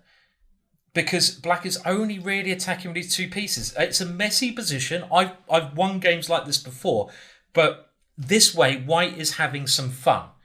It's not all just black attacking. As we're going to see in the game, that's what happens. So really, my principle here is when you're defending, you can grab the material and try to hold on. But if you've got a chance to, rather than that, have your own fun, even at the cost of allowing some, demolition of your king side, then do it, as long as you don't get mated. And of course, black can win material here, but that means he loses another attacking piece. And we have a lovely setup here. So I think this is the way to go. Now let's have a look. After taking this one, the black queen obviously dived in with checkmate ideas. And now white again played badly with queen d2. Now, he should, of course, try to offer some material back. And by queen d2, you don't involve the rook in the defense. And this is an excessively passive move. It's directly defended, but in a way that doesn't maximize the possibilities for the position. And it's possible that white's still better here, but every little mistake makes a bit of change. And rook e2 seems much better. Okay, black again can win some material, but if this ever occurs, white is just clearly better because you're not going to break open the king side. If this one, you can go f4. You're keeping everything closed and you have your counterplay on the queen side based around a6.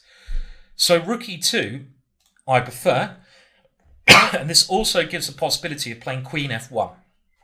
Let's go back to the game now. Queen d2 was played.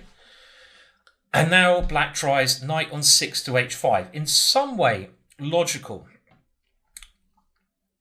But it does also give white more defensive possibilities. A slower approach was called for here in h5. But yet again, with correct play, white can survive here. This is working on the principle that black has a bit of time to increase the pressure. But saying that, there's one good defensive move here. If you can see it, you probably refute black's attack. So what is the defensive move? Pause if you need a bit of time. Or defensive plan, I should say.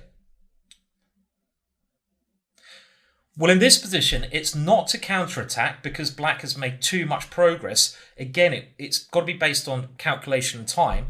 If you counterattack, black will just play h4 And or let's say you take the pawn first, take here, and then go h4, and you can clearly see that black is coming very quickly.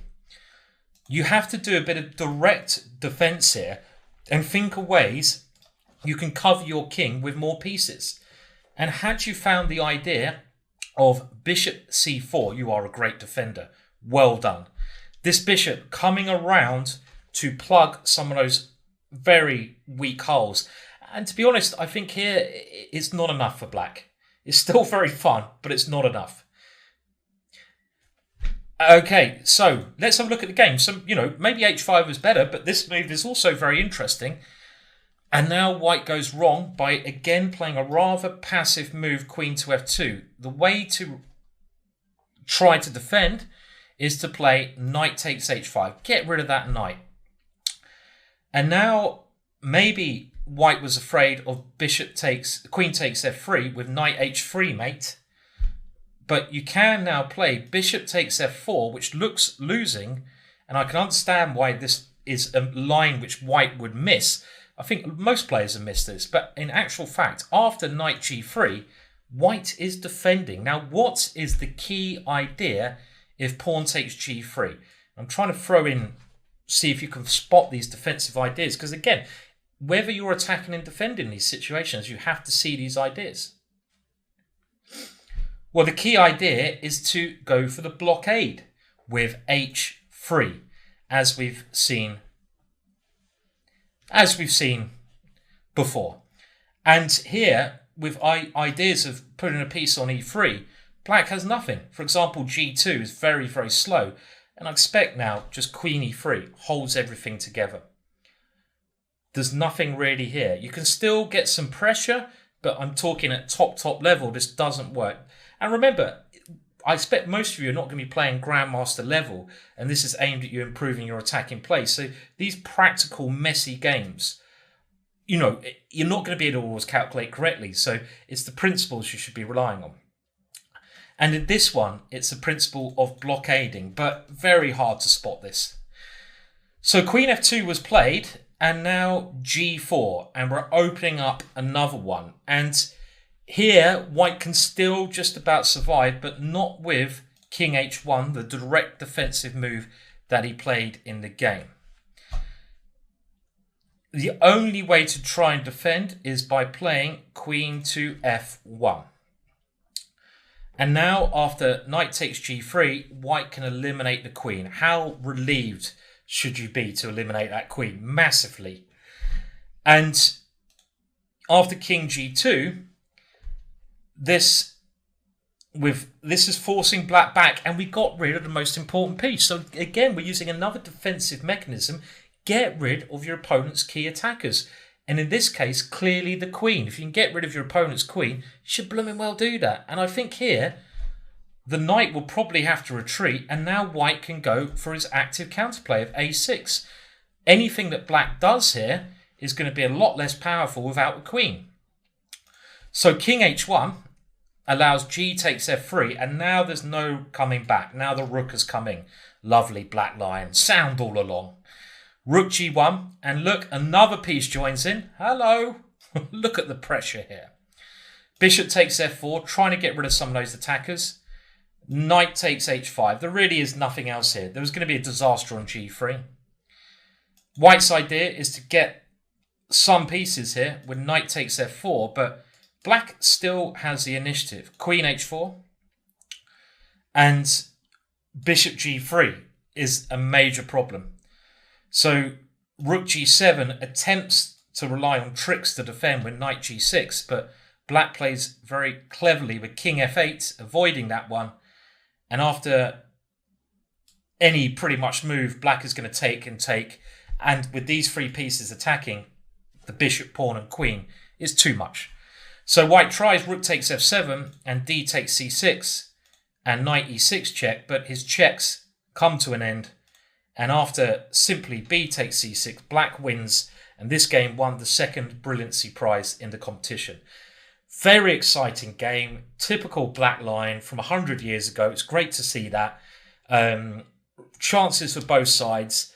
Practically, white could have defended by finding all these accurate moves. But if that was me, I would have rather have tried to get the initiative by playing a6 earlier on. So it's one of those decisions where you've got to think about direct defense, indirect defense, which one is more suitable for you, and ideally which one is more suitable for the position based on the calculations you can make. Diving into another example where you have to make a decision with the black pieces, and that's where we're at. We're black here in this position, and we're faced with some pretty scary looking threats here. White has a queen, bishop, knight, potentially f-pawn, and rook coming through. There are ideas in this position based on the knight coming to f5 and h5. Remember, we mentioned that idea previously many times, that when the pawn is on the square, this is a typical way to sacrifice the knight. It would therefore open up the bishop. There's also ideas of f5, so it's scary. We have done our counter-attacking things as black. We've won a lot of pawns on the queen side, so we can really assume that if we can defend this attack somehow, we will win the game. So it's kind of all or nothing for both sides in this situation. And here, you really have a choice of two sort of moves. You can either play king h8 or f5 to start with. And you've got to work out which of those moves is correct. And this is kind of all about flexible defending, this example. Now, in principle, which of those moves is wrong? Well, I would say f5 is wrong in principle because it gives white the chance to open up your position more. And you're weakening yourself by moving in pawns in front of your own king. Now, that is only true because of bishop takes f5. Every other move would mean that black can get a defensive strategy, but this with the knight coming in and the rook is very, very tricky. So king h8 is right. Let's at least try and do a fianchettoed rook. Fianchetto rook is an incredibly good defender in a lot of situations, especially when your opponent is really aiming for h7. And also the rook can be good here defending g6. So now white has a number of options, and knight to f5 is given by Vladimir. It's also hard for the attacker to always find the right option. So if you're defending very carefully, you'll probably find you're up on the clock in a real game situation because you kind of have to find only moves whilst the attacker doesn't. The other option here would have been f5, and this is stronger. And maybe this is just about doing the job, with knight takes e5 being a logical move, but now knight to h5. And really, again, this is modern analysis. It's not so surprising that black's position is crumbling, because as we said in the start, black's pieces are on the wrong side of the board, and white has a lot of firepower over there. But what you've got to do, even if you are losing in these situations, you just got to give yourself the best practical chance, and that's what king h8 does. And after knight f5, you can't take this one, but you can and have to play rook g8. And this looks, after rook h3, absolutely crushing now for white. For example, if you play something like bishop to f8, trying to push the opponent's pieces away, and standard defensive mechanism, try to push your opponent's pieces out of your position, white can force checkmate. Can you see how? Very nice. Queen takes h7, and then rook h3, rook takes h6 mate. Very, very pretty, this checkmate here. So we have to take on f5, and now in this position, rook to h3 is the main given example, but in actual fact, bishop takes f5 would have again been much stronger. With the point after rook g7, you can aim to dislodge the rook here. And this position, white still has a big attack, but black again is doing the best defensive strategy he can. So rook h3 played, and now rook g7, bishop takes f5, and here, what do you think black should do? White is threatening a lot of horrible things based on bishop takes this square. So you really need to again find active play. What is the best way of doing this? I mean, white's main threat is simply to take on h7 and go bishop g6, getting rid of this pawn, and queen h8. So you're inevitably going to lose your kingside position. So you need to find great resources here to defend. And active defense is always the best. Queen d2, coming in to create threats, trying to get your queen back in the danger zone. Don't just get set in the position of only defending. You should be defending, last resort really. And now after g3, a losing move, other moves would have given, for example, white a better chance, like g4. Why not go forwards? What is the best way to defend? And again, this is quite tricky. We've improved our position a bit by moving the queen here, but it's the same threat. In actual fact, the example given, bishop takes e3, was now played, which I don't think is best. There's a better way to play. What is the best way to play? Hard to find. Very hard example, this. Well, here, it's all about the king can do its own self-defense. At the moment, it's in a terrible position. You certainly should have included these two moves because it's weakened the white king, giving us some attacking chances. But here, you need to get the king out of its tomb. And if you had found king g8 here, you're doing very, very well. And after this, the king can escape to relative safety on e8 or e7. And you're not getting checkmated. The king has a lot more air to breathe. So very hard example, this one. And you've got to combine lots of different techniques in order to defend, which is often the case. Defending is really hard. If you go back 100 years, no one could defend if you look at the games. It's only in modern era when people use computers that all these resources and different ways of thinking about defense have been found. And this is kind of thing that's computer-based, easy to miss. Now, after bishop takes e3, bishop takes h7, black's idea was bishop takes f4, a clever defensive mechanism. And I'm saying king here was a better idea, but this is also active defense. And now the last mistake, queen h5.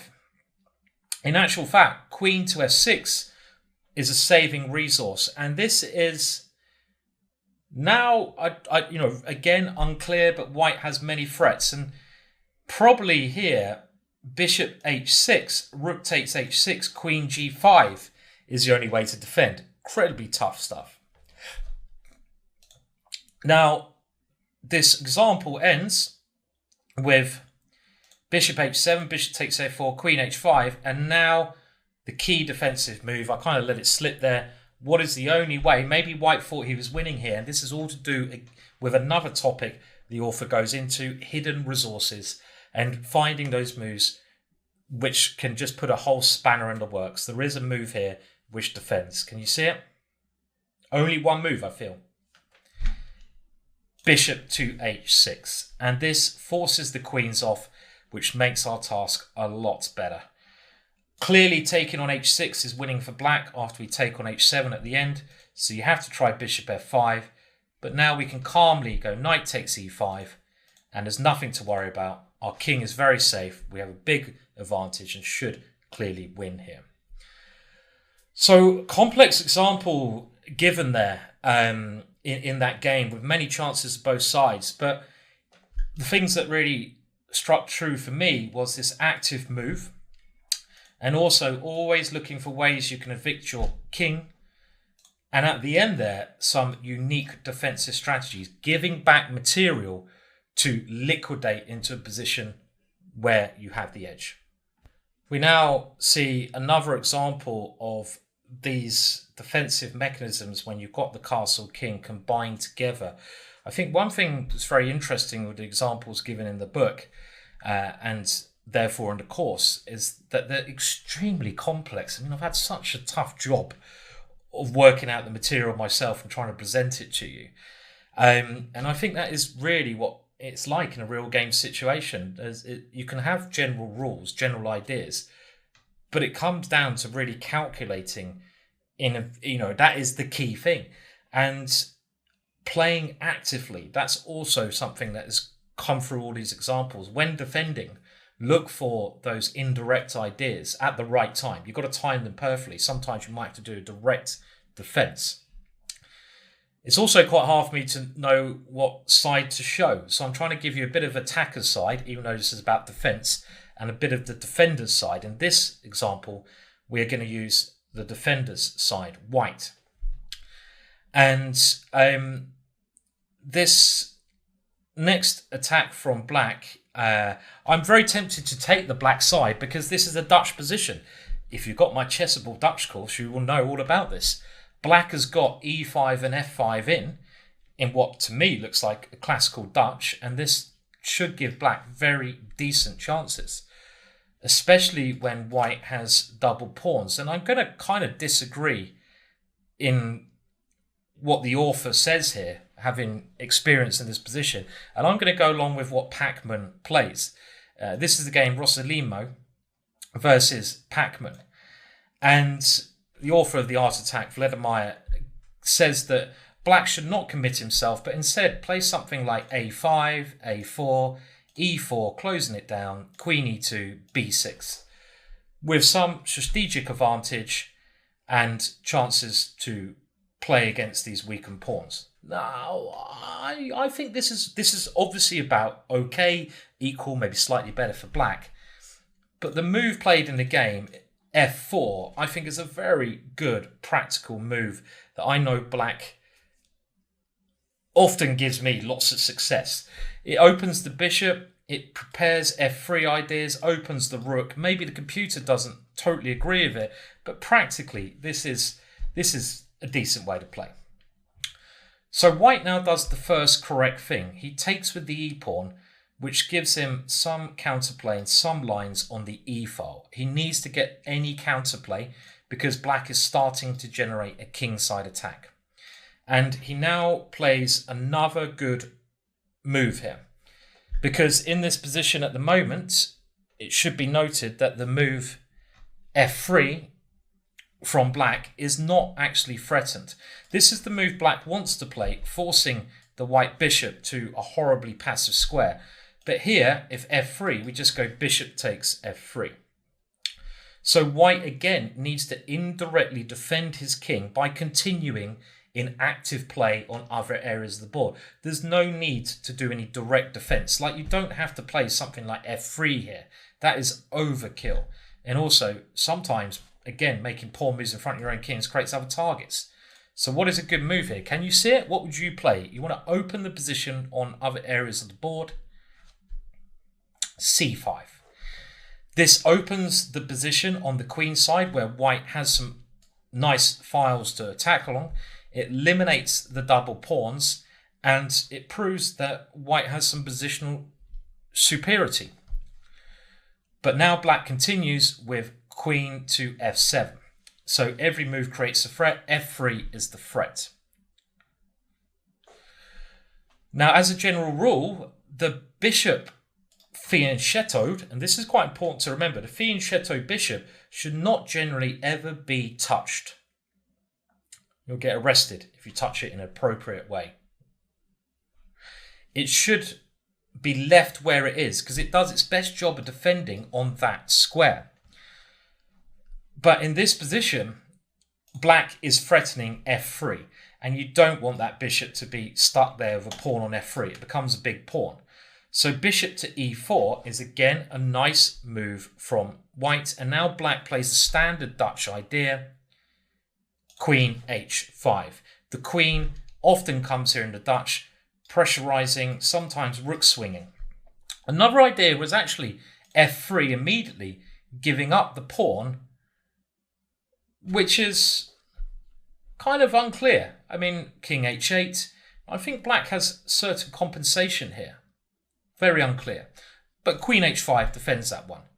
And now white opens up his counter-attacking chances. And this position, he plays another good move, knight to d2.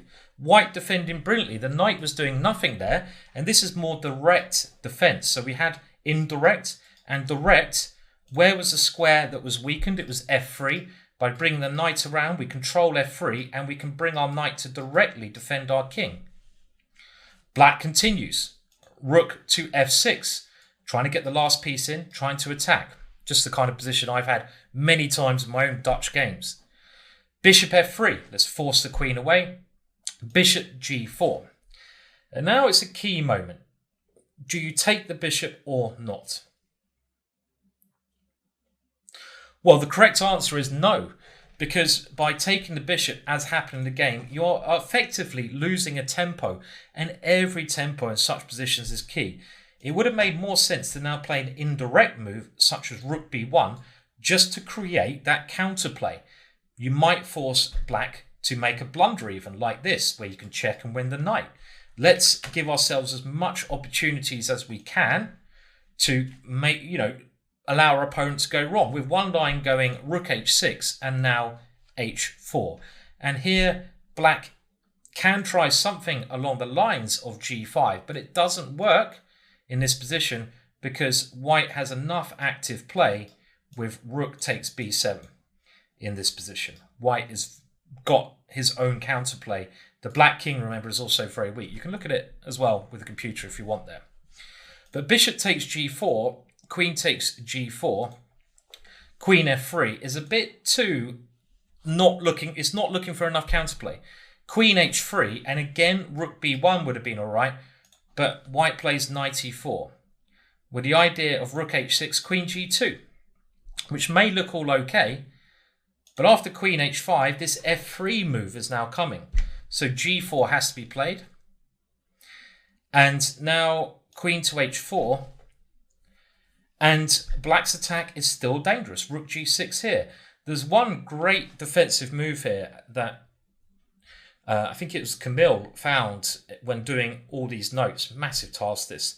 And he found a very good defensive move for white here. Can you find it? What sort of rerouting of pieces would white want to do? This is a direct defense. It's a strong resource here. And, see if you can find it. Pause if you need to. Well, in the game, this indirect move, rook and a b1, was a little bit slow now. The right move was now to go to a direct defense. This knight is not actually doing anything. It's not really going to ever attack because it can't get in the position. It was time to bring it to f3. And had this knight got to f3, white defends everything. And after rook g6, you can even go here if you need to and give the pawn away because you get your king safe and you should have sufficient play. You don't even have to. You can even play h3 first, and in a situation like this, play g5, and you close your king side down using the direct method of blockading. So remember, a knight on f3 is a very good square for the knight. Rook on a b1, rook g6, h3, h5. And here f3 was played. Now, again, this is just a very unbalanced situation. Black now plays knight to a5. And after king h2, it's complex. I would say mutual chances for both sides here. I mean, well, I say that. I mean, black has one good resource, a new resource again found by the chessball team after king h2. I mean, I'd always rather be on the side of the attacker here. For that reason, maybe a move such as rook b5 is a bit more proactive. And I think this is where it's pretty unbalanced. Controlling this rank and going for that, again, active play here. Now, after king h2, there is a very strong move. In the book, knight c4 is given. Logical, but in actual fact, d5, given by the chessball team, is much stronger. And then you kick this, basically you kick this knight away to a worse square, and then you continue with the same plan. This should have been very good for black, bringing another piece to the attack. Knight c4 now was met by a decisive error, rook g1. White has to try and go for another defensive technique. We can see White combining a lot of them in different areas of this game, getting rid of your opponent's strongest piece. And this forces the queen away, and that's another defensive thing. Force your opponent's pieces out of the most dangerous squares. And this position is again very balanced because black didn't play this d5 move. Rook g1, too passive here. And now after d5, well, it's bad. This knight has to move and black is bringing his bits in. Queen e2 was trying to work with tactics, but now h takes g4, f takes g4, and rook e6. And black now switches his attention to the middle of the board. Queen f2, trying to rely on some tactics, but queen e7. And after rook takes b7, well, black just simply captured this one. Knight c5, and black is a piece up and won a couple of moves later. So again, some interesting elements in that game of defense. And again, you've got to switch all the time. It's very hard to know when to switch from attack to defense. What I mean, counter-attack to direct attack. And this game, even though the computer doesn't recommend black's attack as the right way to play, in a practical sense of the word, it was very strong. And I think much more to the point than the author's more positional play. If you've got a chance to do a direct attack, you might as well take it, I say. Okay, let's move on to some more examples now. We're now going to investigate the counter-attack and, well, basically defending against a direct attack in a little bit more detail in what I would say is quite a classical isolated pawn position. This can come about through various openings, this structure, with this isolated pawn on d4. I've decided in this case we are going to take the defending side, as in generally the player with the isolated pawn, white in this example, gets the attacking possibilities. This gives white a bit more space, and the bishop can sit very comfortably behind that pawn on a dangerous diagonal. And it also gives white this outpost on e5, supported by that pawn. And this is, we're going to look at this kind of defending idea where, you know, we are going for sort of a mixture, as we always have to do, between keeping the threats at bay and trying to exchange pieces when the right thing to do, and counterplay. Now, white here in the book, Art of Attack, plays the move rook to e3. Very, very normal attacking idea, which we've seen before. The rook swinging across the third rank to join an attack in front of white's pawns, probably towards h7, sometimes towards g7. And, you know, this is quite an advanced sort of attack, which we've seen. Now, black doesn't really have any obvious counterplay. He's got an open file, so that would be the natural first place to look at you know, where we should get counterplay. But it's very hard to use that because entrance points on that file are quite well defended. And that's what you've got to look for often, entrance points on the open file. The bishop on d3 is really a start piece defending against that. We'd love to get rid of that bishop, to get rid of an attacker, and to get into position. But here, because we can't do that, we have two options. Either panic and like, oh no, what do I do? And start playing moves around your king to try and defend it better, which would be a mistake. Don't play moves in front of your king when it's attacked unless you have to. Or the other option is to at least get our pieces to the best squares they can be. So when something does occur, we are ready to try and start a counterattack. And with this, bishop c6 springs to mind as certainly the best move. When our bishop finds a good diagonal and we are happy to tempt our opponent into swapping off this strong knight, which is a great attacker, for our bishop, exchanges really do help us. And the typical plan, isolated pawn position, is to encourage exchanges, because then our opponent's isolated pawn will become weak. Now, white decides to go rook g3. Now, rook h3 was certainly of interest here as well. Trying to, well, with an immediate threat, I should say, of bishop takes h7 and queen h5. We've seen this idea before, but now black has a nice defensive idea which involves this bishop move. Can you see the idea? I think it's an important idea, and it hits upon a lot of the points I've mentioned. Swapping off your opponent's best piece, trying to get in on the c file. Bishop e4. Bishop e4 is a nice move. This bishop was too strong. You're trying to get rid of that, and then your position will become much more defensible. And let's remember, you know, this is not all bad news here. Just because we're getting attacked, if we do survive the attack, we are going to positionally be better because of pressure against d4. So rook g3. And here you have a couple of options. There is a threat of bishop h6, so we need to defend against that. And the issue here is, do we play king h8, which is kind of forced? I don't really want to play g6 unless I have to. White might even be able to sacrifice there. We're giving our opponent a target. Or do we try to bring the bishop to g6? Now, king h8 in this case is the better option, because if we go bishop e4, bishop h6, bishop g6, pretty much forced, white can play bishop takes g6 and now simply return with the bishop. And the issue here is we've opened up the h file. So white has chances now to put the rook back here, put a queen here. And this is going to be very hard to defend against. Be very careful when you allow an exchange on g6, opening your h file if your opponent has this third rank rook. So in this case, we got to play king h8. We got to do a direct defensive move. We have no choice.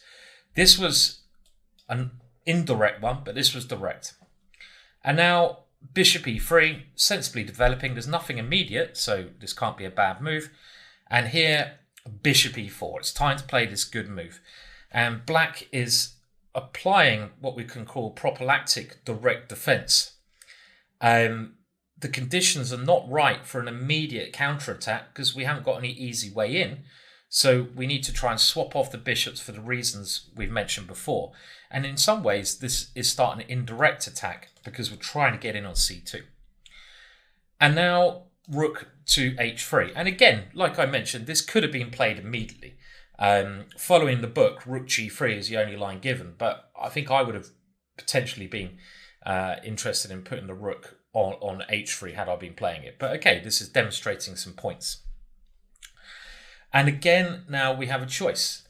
Our position has kind of improved for black, and we've got to look at just ways to improve our position. And central control is very important.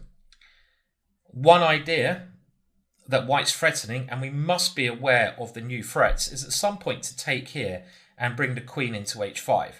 So queen d5 now improves our chances, because if bishop takes bishop, our queen can come over to defend.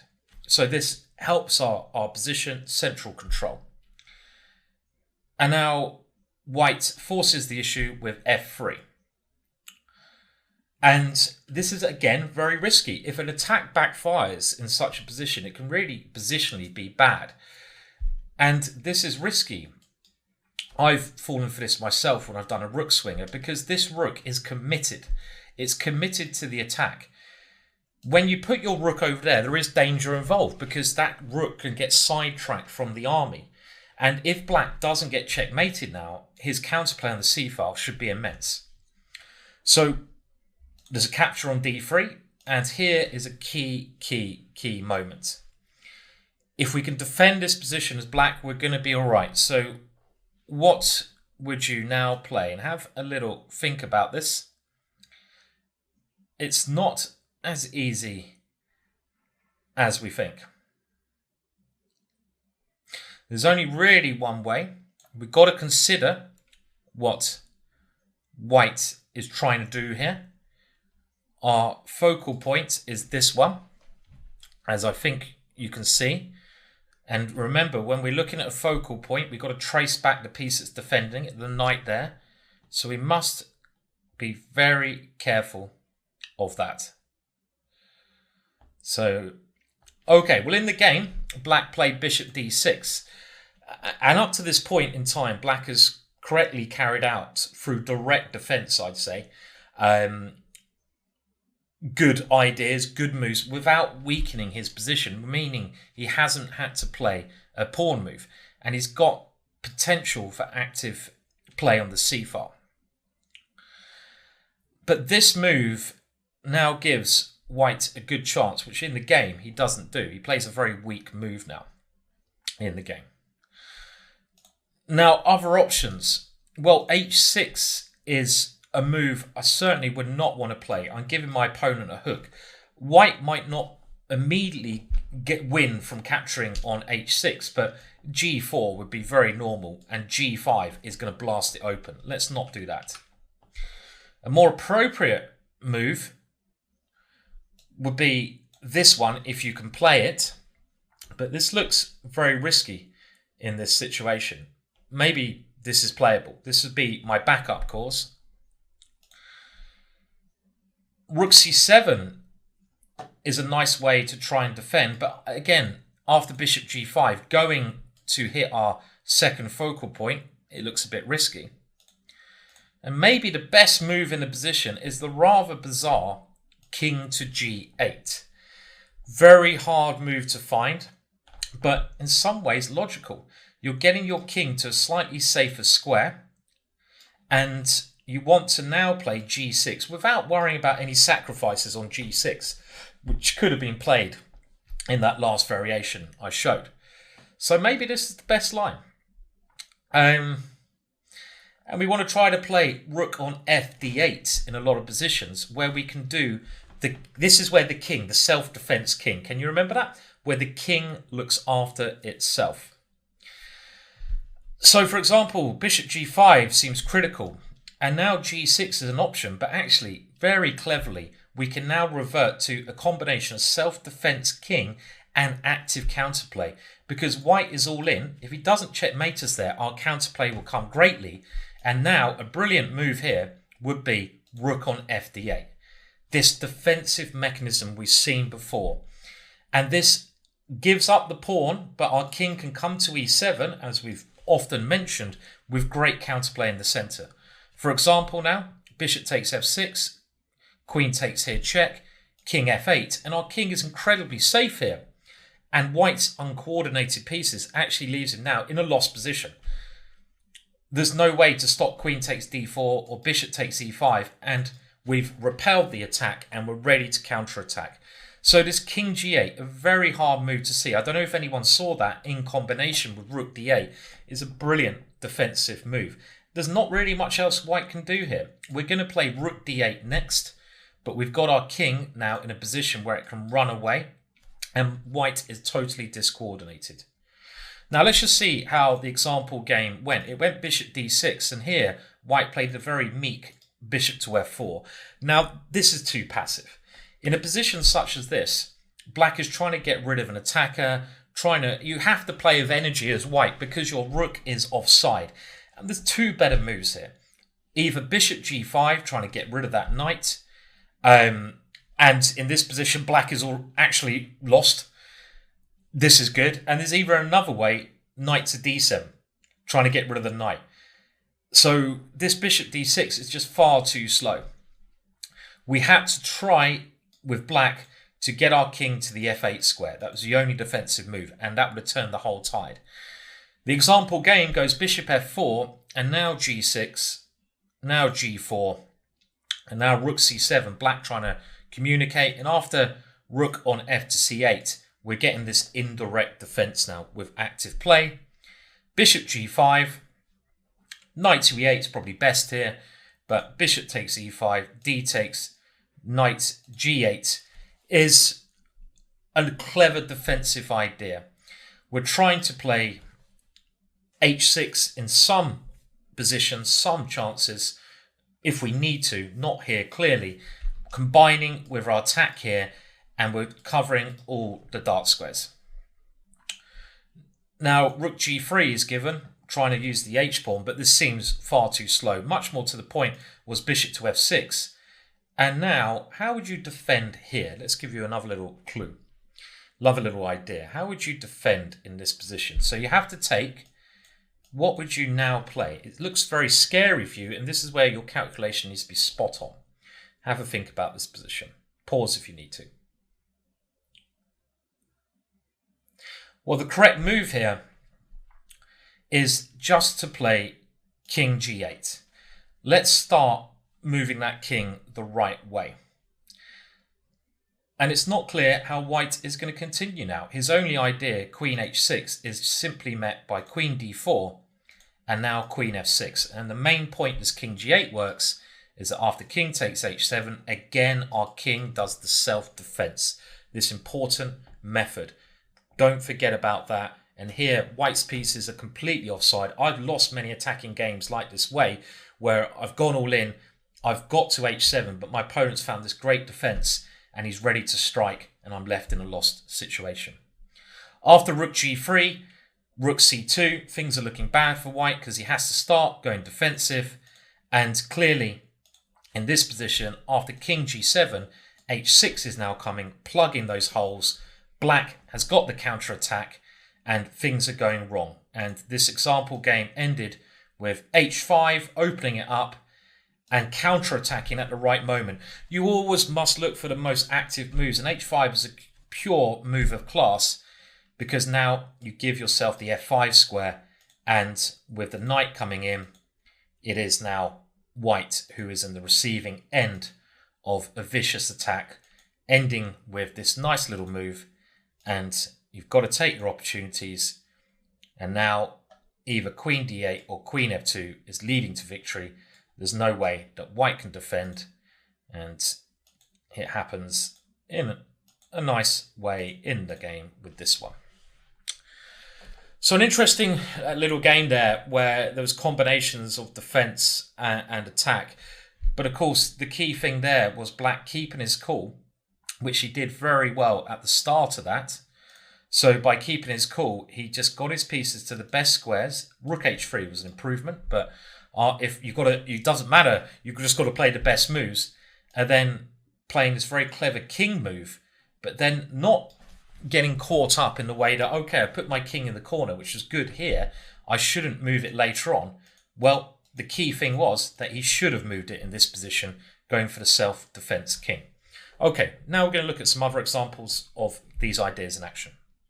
A battle between two heavy hitters, Alekhine versus Botvinnik, two world champions, 1936. And this game is famous for another defensive idea, and that is the active defense of the central thrust. So the old acronym goes, when your opponent is attacking on the sides of the board, you should aim to come through the middle. And that's really what is shown in this example here. That's Alekhine goes for an attack directly against black's castle king. But because Alekhine has done this in a way that he hasn't castled himself, black reacts correctly in the center. And this is what you should be looking at doing. And I know this one because I've had this idea many times myself, and it's all stemmed from understanding this game. The game starts as a dragon Sicilian, and this is an opening I've played with black. I think I played it because it had the coolest name in chess when I was a kid, the Dragon. Would you rather play the dragon opening, or I don't know, like, no offense to Collie, but the Collie?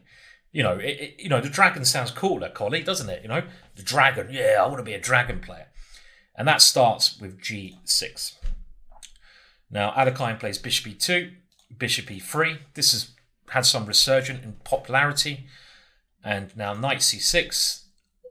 Alekhine decides to step his knight away from the center to avoid any possible tactics involving it. Bishop e6 here. Developing. f4. Castle's kingside, g4. And here we are, this key position. And white is going for the pawn avalanche storm straight away. And he's using this to try and attack the castle king. But of course, when your king is not on the other side of the board, it comes with risks, and considerable risks in this position. Saying that, black has to do something now. He can't just sit here and wait until the avalanche destroys him. he's got to play with some activity. And he's got to find weak points, open files, weak diagonals into white's position. And even if he has to sacrifice black to do this, he really has to do it. Now, again, this position is very unbalanced. And in the game, d5 was played immediately. And this is a very logical counter strike. And I think in most situations, we could just say, good, this is the right way to play. And from a way that we're going to learn in general points, d5 is correct. Meeting wing with center attack while white's king is here. Playing actively. But in actual fact, again, the guys at Chessable preparing this have been very, very busy. And they pointed out that in actual fact, a move such as rook to c8 is also an option after this one. Just waiting one more move in the position. But I do like the move d5 here. And again, we're not trying to analyze all individual lines with the videos. I think the point of doing videos, or the way I see it, is to try and subtly and bluntly get across the main points of the game that you can learn from. Wing attack, we meet it with a central attack. Now, what should white do here? Well, white has to do something. He can either go e5, f5, or take on d5, because if he tries g5 now, well, we simply can react in the center and we're doing very well. Now, e5 is, I would say, a more to the point move in some respects. It comes straight through the middle. But there's a very crafty idea here. And you have to play very energetically in such positions. If you start going backwards, it's going wrong. So what is the right way to continue here? And this requires some thought. You're trying to prove that white's pawns are overextended with the next it's a brilliant move, actually. A move that's not easy to find. So have a think about this. And you don't want to retreat. You've got to try to always find the most active solution to the position. This is maybe the hardest challenge. Well, now, d4. And this tactically works well. If pawn takes knight, bishop takes, and we're going to win our piece back. But not just win our piece back, our king is totally safe now. There's no pawn storm. White's king is not, so we got an edge. If instead, after d4, knight takes d4, the point is we can go knight takes d4, bishop takes d4, and now knight takes g4. This is the tactic I was hoping some of you would see. And again, black preserves the material balance, but white's king is doomed, I would say here. Black has a very big advantage. So it's really nice, this d5 central break. And it is the archetypical game that demonstrates it. So after d5, if another choice is if white takes this, well, this is also horrible because a knight takes d5. And look at black's bishops coming to life. So Alekhine plays f5, the only solution. And now bishop c8. Yes, we do have to come backwards. It's not necessarily always what we want to do, but we've made our break in the center. We might even have to sacrifice this pawn, as happens in the game, but we've opened it up. We've created play. And Alekhine's not scared to do this. Sorry, Botvinnik is not scared to do this. White takes here, and now knight to b4. So what has black done from this? Well, first of all, there's no chance of an attack really now, because the emphasis has shifted to the center. So the game has now taken on a different kind of struggle. And the struggle is, first of all, can black win this pawn back? Secondly, can white get the king safe? So black has gained the initiative by active play. And you should always look for ways, especially when your opponent is coming at you with a pawn storm, not let him have his own way. Always look at pawn breaks. And we've seen this in other examples, but here it really is so important. Now, bishop f3 should have been played here. when the position is very complex, black can even take on f5, not worrying so much about the open g file because the white king is there. And this leads to a crazy, crazy game, which is roughly even. Alekhine, with the white pieces, could have kept some kind of balance here. In the game, he didn't like the way things had changed. He thought he was going to attack, and he flinched with d6. And here, Botvinnik played one thing that he often a weakness of his. He tries to simplify a little bit too often, and he played queen takes. But in this position, maybe pawn takes was worth considering, because you keep the queens on and you're trying to punish white's king. This looks more logical.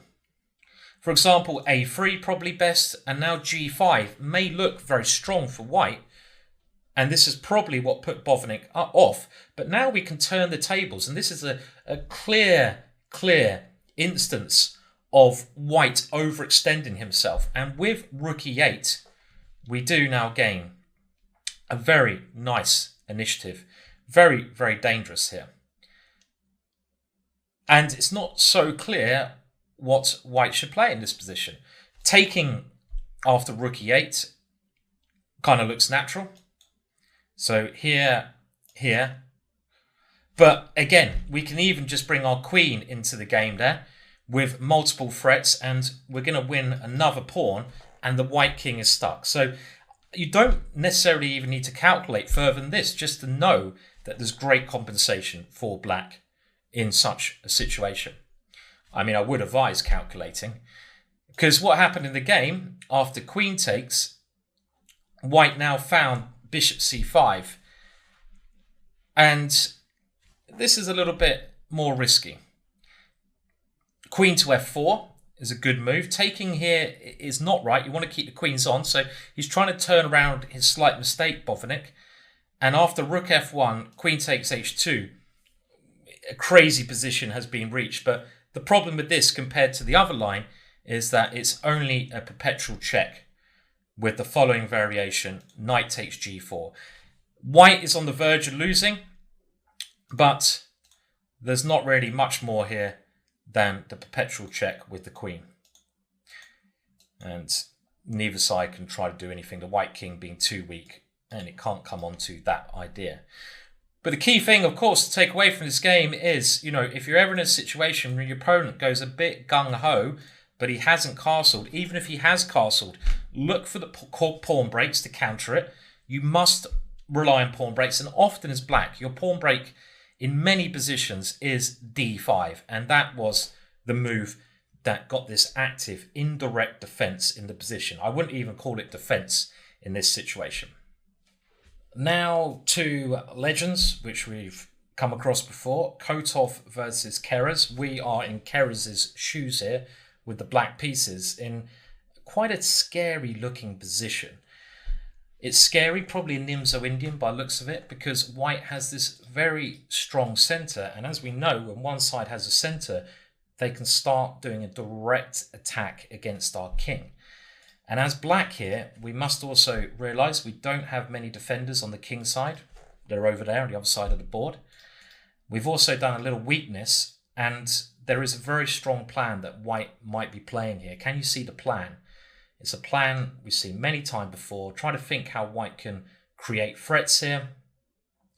The plan is bishop b1, queen c2 with the deadly diagonal. So it's clear what white's trying to do. And if we plod about here without any purpose, we're going to lose. This bishop is very annoying. So we need to do something. Now, do you play d6? Or do you play d5? It's clear the center is where you play your move. Do you go for the c pawn or the e pawn? What do you play here? Have a think, look at some lines, calculate, and decide which of those two you would go for. Now Keres picks the wrong move, and Keres goes for d5.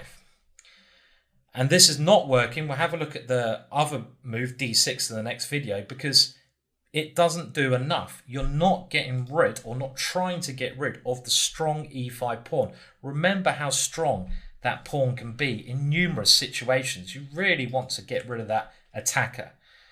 And in the game, after bishop b1, white happily gave up the c4 pawn because queen c2 is just so strong, or offered the pawn, should I say. And it's really not nice now. This one move was just not getting to the crunch of the position. Yes, you're playing in the center, but it doesn't have that effect as the Botvinnik thrust did. If you now, let's say, go bishop takes c4, queen c2, you would have to try g6, but you've made too many pawn moves around your king, and white can now find another focal point, the h6 pawn, target that, and if you play something like king h7, bishop f6 is really nasty. There's some major threats. This bishop is tremendous, and the point is, if you go knight to b3, maybe you're relying on this, but your king, your poor king, after knight g5 is looking dead. For example, king g8, now the queen comes around the third piece. You grab the rook, queen h4, and if h5, what is the winning move? It's actually called the Blackburn tactic, the Blackburn mate here, because Blackburn was one of the first people to use it in a game. Queen takes h5. Very, very nice, because if you capture it, bishop to h7, mate. So after bishop b1, black had to play the drastic move g5. Not a move I'd want to play unless I have to. The queen threatens mate, and now knight g6. In actual fact, f5 was playable, but it takes a lot of strength to play such a move. You have to now play knight to f5. Actually, knight f5 does hold things together, but it's still very open on the king side. Knight g6. What brilliant move did now white find? And maybe Keres got to this position and thought, I'm fine here, but he forgot about this next amazing move. And this is a brilliant, brilliant move. Double exclamation, I'd give it, not just a one. We're trying to break through the knight. We've got to play as aggressively as we can. These pieces are doing a good job. The bishop, do we retreat it? Only if we have to. This knight comes in to f4. Brilliant stuff. I mean, it's an easy move to miss. Putting yourself in a fork, but breaking down the knight. And after, what does black do? Because you can't move the knight on f6 because of queen h7. You can't take the knight with your pawn because you lose your queen. So you have to try and defend this position. You can't take that one, it's too strong. But after rook e8 comes another beautiful blow. You need to get that knight out the way. But you've got to bear in mind the black king's going to run. What's the most active square for the knight? Knight to h8. Great stuff. Hitting f7. Rook e7 was tried, but after check, king f8. White clearly has a monstrous attack, and he's not even a large amount of material or any material at the moment down. And he concludes this by playing f4, f5, finding another avenue of attack on the f-file. Knight takes c4, f5, pawn takes, castles. Great game from Kotov. Bishop c8, but it's all over. White's pieces are far too dangerous here. Rook takes f5, king e8. The king runs, but you need to have a serious amount of extra material, and black doesn't to make this work. Rook takes f7. And now queen f5, making sure the king can't safely go back. And queen f6. So the king has to stay in the middle, otherwise the rook drops. e6, king c6. And of course here we can pretty much stop saying that after rook takes e7, it's game over. Lovely attack there, but really Keres played the rather pointless d5. Winning this pawn had no effect, so let's see how things could have turned out if he'd have played the better d6 move. So rather than this d5 move, would it have made a big difference if you played d6? Yes. We've really just yeah, it's all about vision and which pawn is more important to white's attack, the c pawn or the e pawn. Clearly the e pawn, so we target that pawn. And now if the same thing occurs, bishop b1, after d takes e5, we've already opened up possible avenues for a counterattack. The other thing is, if queen c2 immediately, we can play f5, just blocking that one up because there's no en passant.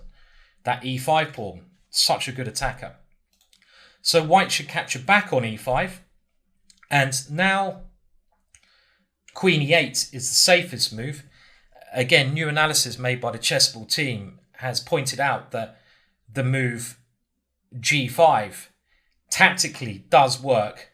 Knight takes g5, knight f5, but you'd have to have a lot of kahunas or frits in your pocket to play such a move. Queen e8, much more natural, offering the queens, and after queen c2, we can now move our knight to one of these two squares. Knight g6 is given by the author, but knight f5 could even be stronger. The point being, g4 may look winning because the knight is pinned, but because of the opening of the central structure, queen to c6 suddenly gives black tremendous counter-attacking chances. And this is what it's all about, finding those counter-attacking chances, playing actively. And if, for example, pawn takes knight, queen takes f3, and black gets there first in the attack. Let's have a look at knight to g6 and try the same idea. Knight takes f4. Well, again, even this is better for black because we haven't weakened our position in this variation with g5. So we can simply take on c4. And now, of course, it's a totally different kettle of fish because there's no obvious way white can break through here unless he exchanges queens on g6. And any exchange of queens, as we know, helps the defender, helps black. Black should be fine here because the knight is creating this counterplay, for example, on e3 next move. So it's funny how this one seemingly simple move, and it's this counter attack in the center, d6 was absolutely fine for black, but d5 was completely wrong. You've got to work out where the key points are in the position and make sure you aim for them. You know, you can't play around them as black tries with d5. Get to that essence, realize the danger, and when you need to break, make sure you do break, as should have been played here. This next game, Marshall versus Byrne from 1900 precisely, is, I think, very thematic in that it demonstrates a standard mistake. And as well as looking at the right ways to play our positions, we must also learn from mistakes that have been made. So the author shows the mistake and then shows the correct method. And I like this way of learning. And it's quite funny. It actually reminds me of my only game against Magnus Carlsen where I managed to win when he was like, you know, well, I say this high. He was lower than that. He was a baby, so it doesn't count. But he played a similar idea to Byrne in this game, but with more counterplay in mind. He was a blooming good player then. He was actually better in the game. I got lucky. But this is really demonstrating two things. Weakening pawn moves that become a target, avoid them, and also how you should, counter wing attacks by this central action. Even if the central action, unlike Botvinnik's move, does not create an immediate result. Botvinnik's move did create some immediate results. Just keeping that pressure in the center can often lead to at least maintaining the tension in the position. So let's have a look at this game where Marshall won quite easily and nicely against Byrne because Byrne played badly. And then we'll have a look at the ways that Byrne should have played it. So it started off with a Queen's Gambit, as we've seen many times before. B6, they always used to play this. Taking on here at some point is exactly what white does and should do. And now, quite a rare move, and this is a version of the anti-Marshall, and it actually makes some sense here because we saw this knight e4 move as one of black's main ideas. I mean, generally, I like these positions, as I said before, where you castle and try knight e5, and then either f4 or queen f3 to h3. But here, bishop f6 is not so stupid. With a very blunt, aggressive plan of action, White is trying to marshal really aggressive players, trying to go for it straight away. And he's getting rid of this defender of the king and this knight that come into the center. And his idea after bishop f6 is to play h4, with ideas of even playing the classical bishop sacrifice or knight g5 or g4. So how do you deal with this position? And the way that Black dealt with this was panic. And this is something, if your opponent plays super aggressive, as I often do, I get my best results when my opponent just panics and does something drastic in response. You've got to keep your cool, think logically. So hopefully you can see the answer here already. It's a wing attack, opponent's king in the middle. You need to fight in another area. We'll come back to that a bit later on. Let's see what Byrne did wrong. Well, Byrne got so worried about bishop h7s, he played g6. And this is just a really, nowadays, impossible move to imagine a player would play. I can't see any of the top players, any grandmaster playing this, literally walking in, giving your opponent a target to attack. Unnecessary weakness of the structure. And after h5, White's play is already quite dangerous. Rook e8, Black trying to defend far too passively. These direct defensive mechanisms are only making Black's position worse. Pawn takes g6, pawn takes g6, and now queen c2, threatening this, getting ready to castle.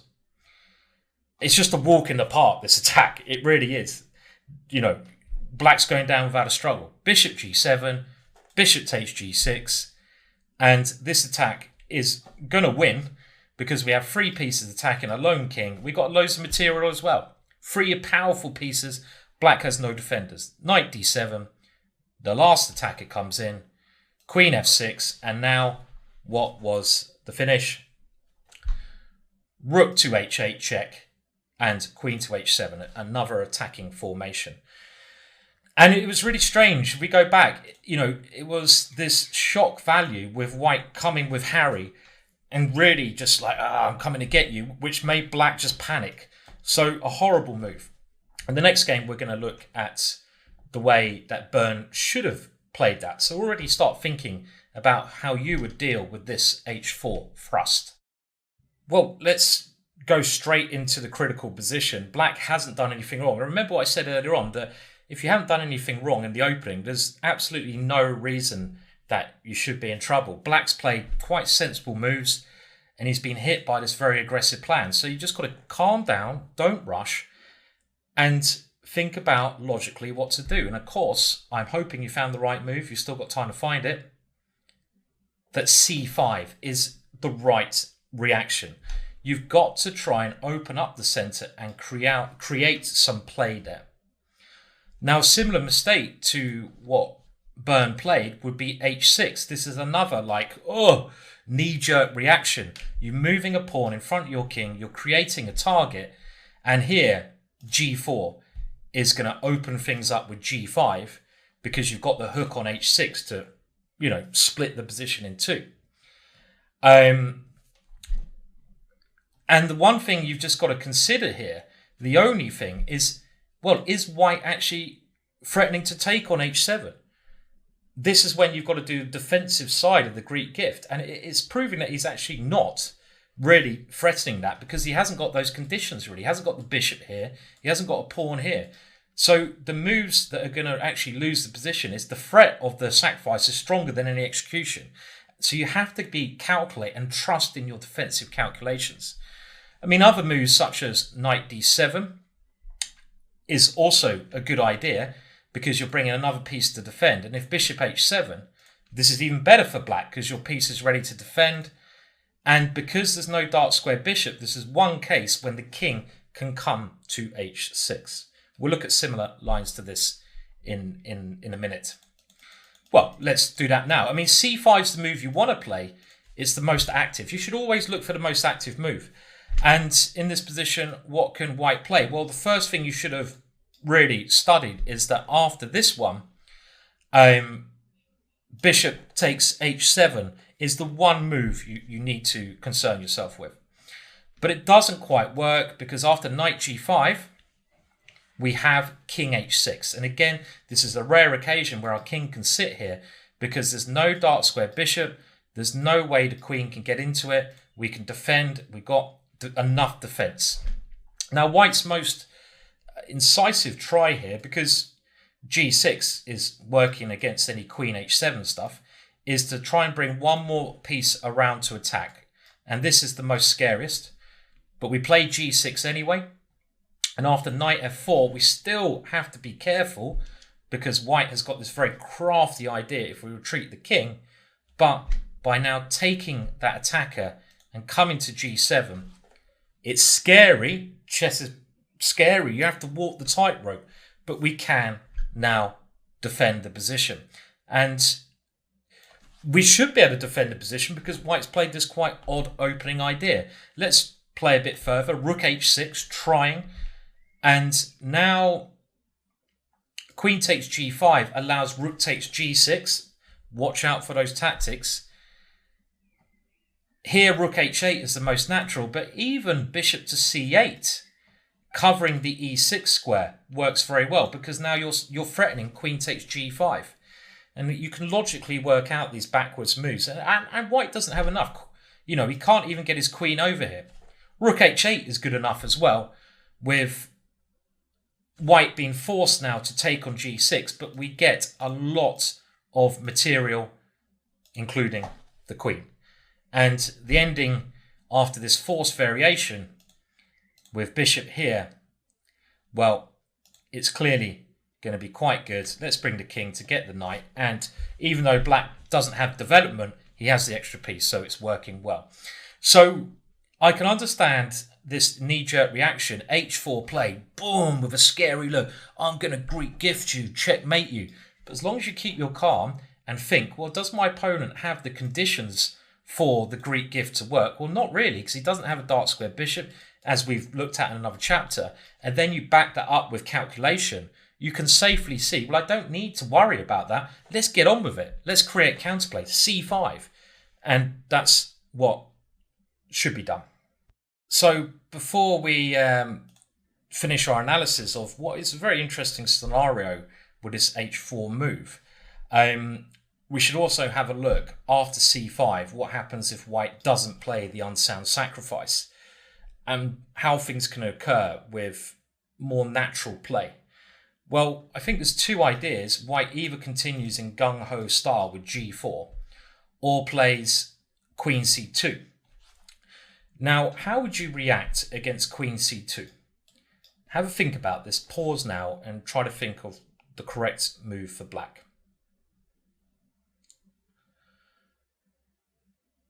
Well, in this particular case, you have to really do something with your pawns. Now you're forced to do something. So which do you move? Well, I believe g6 is the much stronger response. Yes, you give your opponent a target, but we have created a bit of counterplay. And this is enough to give us a good game. Had you gone h6, which is a safer temporarily move because you haven't put anything on any attacking squares, g4, g5 is really on the verge of crushing you. So after queen c2, g6, h5 is natural. And now you've got to play some careful defensive moves. But if you do so, you will gain a good position. So what do you need to do now? You saw how it turned out in the original game. You don't want that happening to you. That was really pretty stinky. So what do you do now? Well, you have to over-defend this square. You have to do some direct defense. And queen to e8 does that position, indirectly defending g6, but also threatening pawn takes d4. So now, after castles, which is the only move white can play, you have time to now play c4. And with this move, you're forcing the bishop away. And after bishop e2, it was rather a cheap attack. It hasn't worked. You've done some good defending. And with b5 now, you take the initiative. You've defended everything. Remember, your fianchetto bishop is a good defender if white can't get through. There's no way you're going to get checkmated with that bishop. but white is getting pawn stormed on this area of the board, so it's not looking great. So g4 is a better option for white, and now we've got to create threats. So something like rook e8 I'd recommend here. White doesn't have time to castle. We're threatening, if g5, even to take on d4 with a pawn and bishop. Let's say g5, we go bishop takes d4. So we're creating enough counterplay with active play. So maybe king f1 is best, and now we should play g6. This weakening is necessary and well-founded here, as the author mentions, in this position, because we've misplaced the white king. And this also allows us to put the bishop on g7, which should hold off an attack in such a structure. I mean, let's have a look. g5, bishop g7, h5, well, knight c6. And the difference here with the game that happened is there's no immediate sacrifice here, and we've created this response in the center. So even though it's a little bit scary, we certainly have enough play. White has to now do something semi-defensive, and let's just bring another piece in. We don't need to panic. And after something like king g2, well, the author now gives a line knight b4, bishop b1, rook c7. Bring this rook around and defending, a dual move. And after a3, the knight comes back. It's misplaced the white pieces a bit. H takes, and now you can safely play h takes, because remember, the fianchetto bishop is a great defender, and there's no obvious way white can get rid of that. Something like knight e2, and now rook to e7. And we've moved all our pieces, ready to do this active counterplay. We've kept our cool. White should try an all-in move, such as knight g3 here. Knight to f4, again given by the author, but after pawn takes d4, rook e4, offering the exchange, but opening up the bishop on b7. Clearly, it's white who has to do some defending, with the following line given: knight takes d4, and look at how white's overextended position has backfired. And this is often the case. There's nothing that white can do here. Black comes in, and it's now totally worked against white with such lines like this coming in. So you've got to keep your cool when being attacked. Don't make unnecessary pawn moves, but if you have to, create as much counterplay in the middle, and remember these central breaks. Even if they don't do anything immediate, it gives you that play which will be needed in a lot of cases.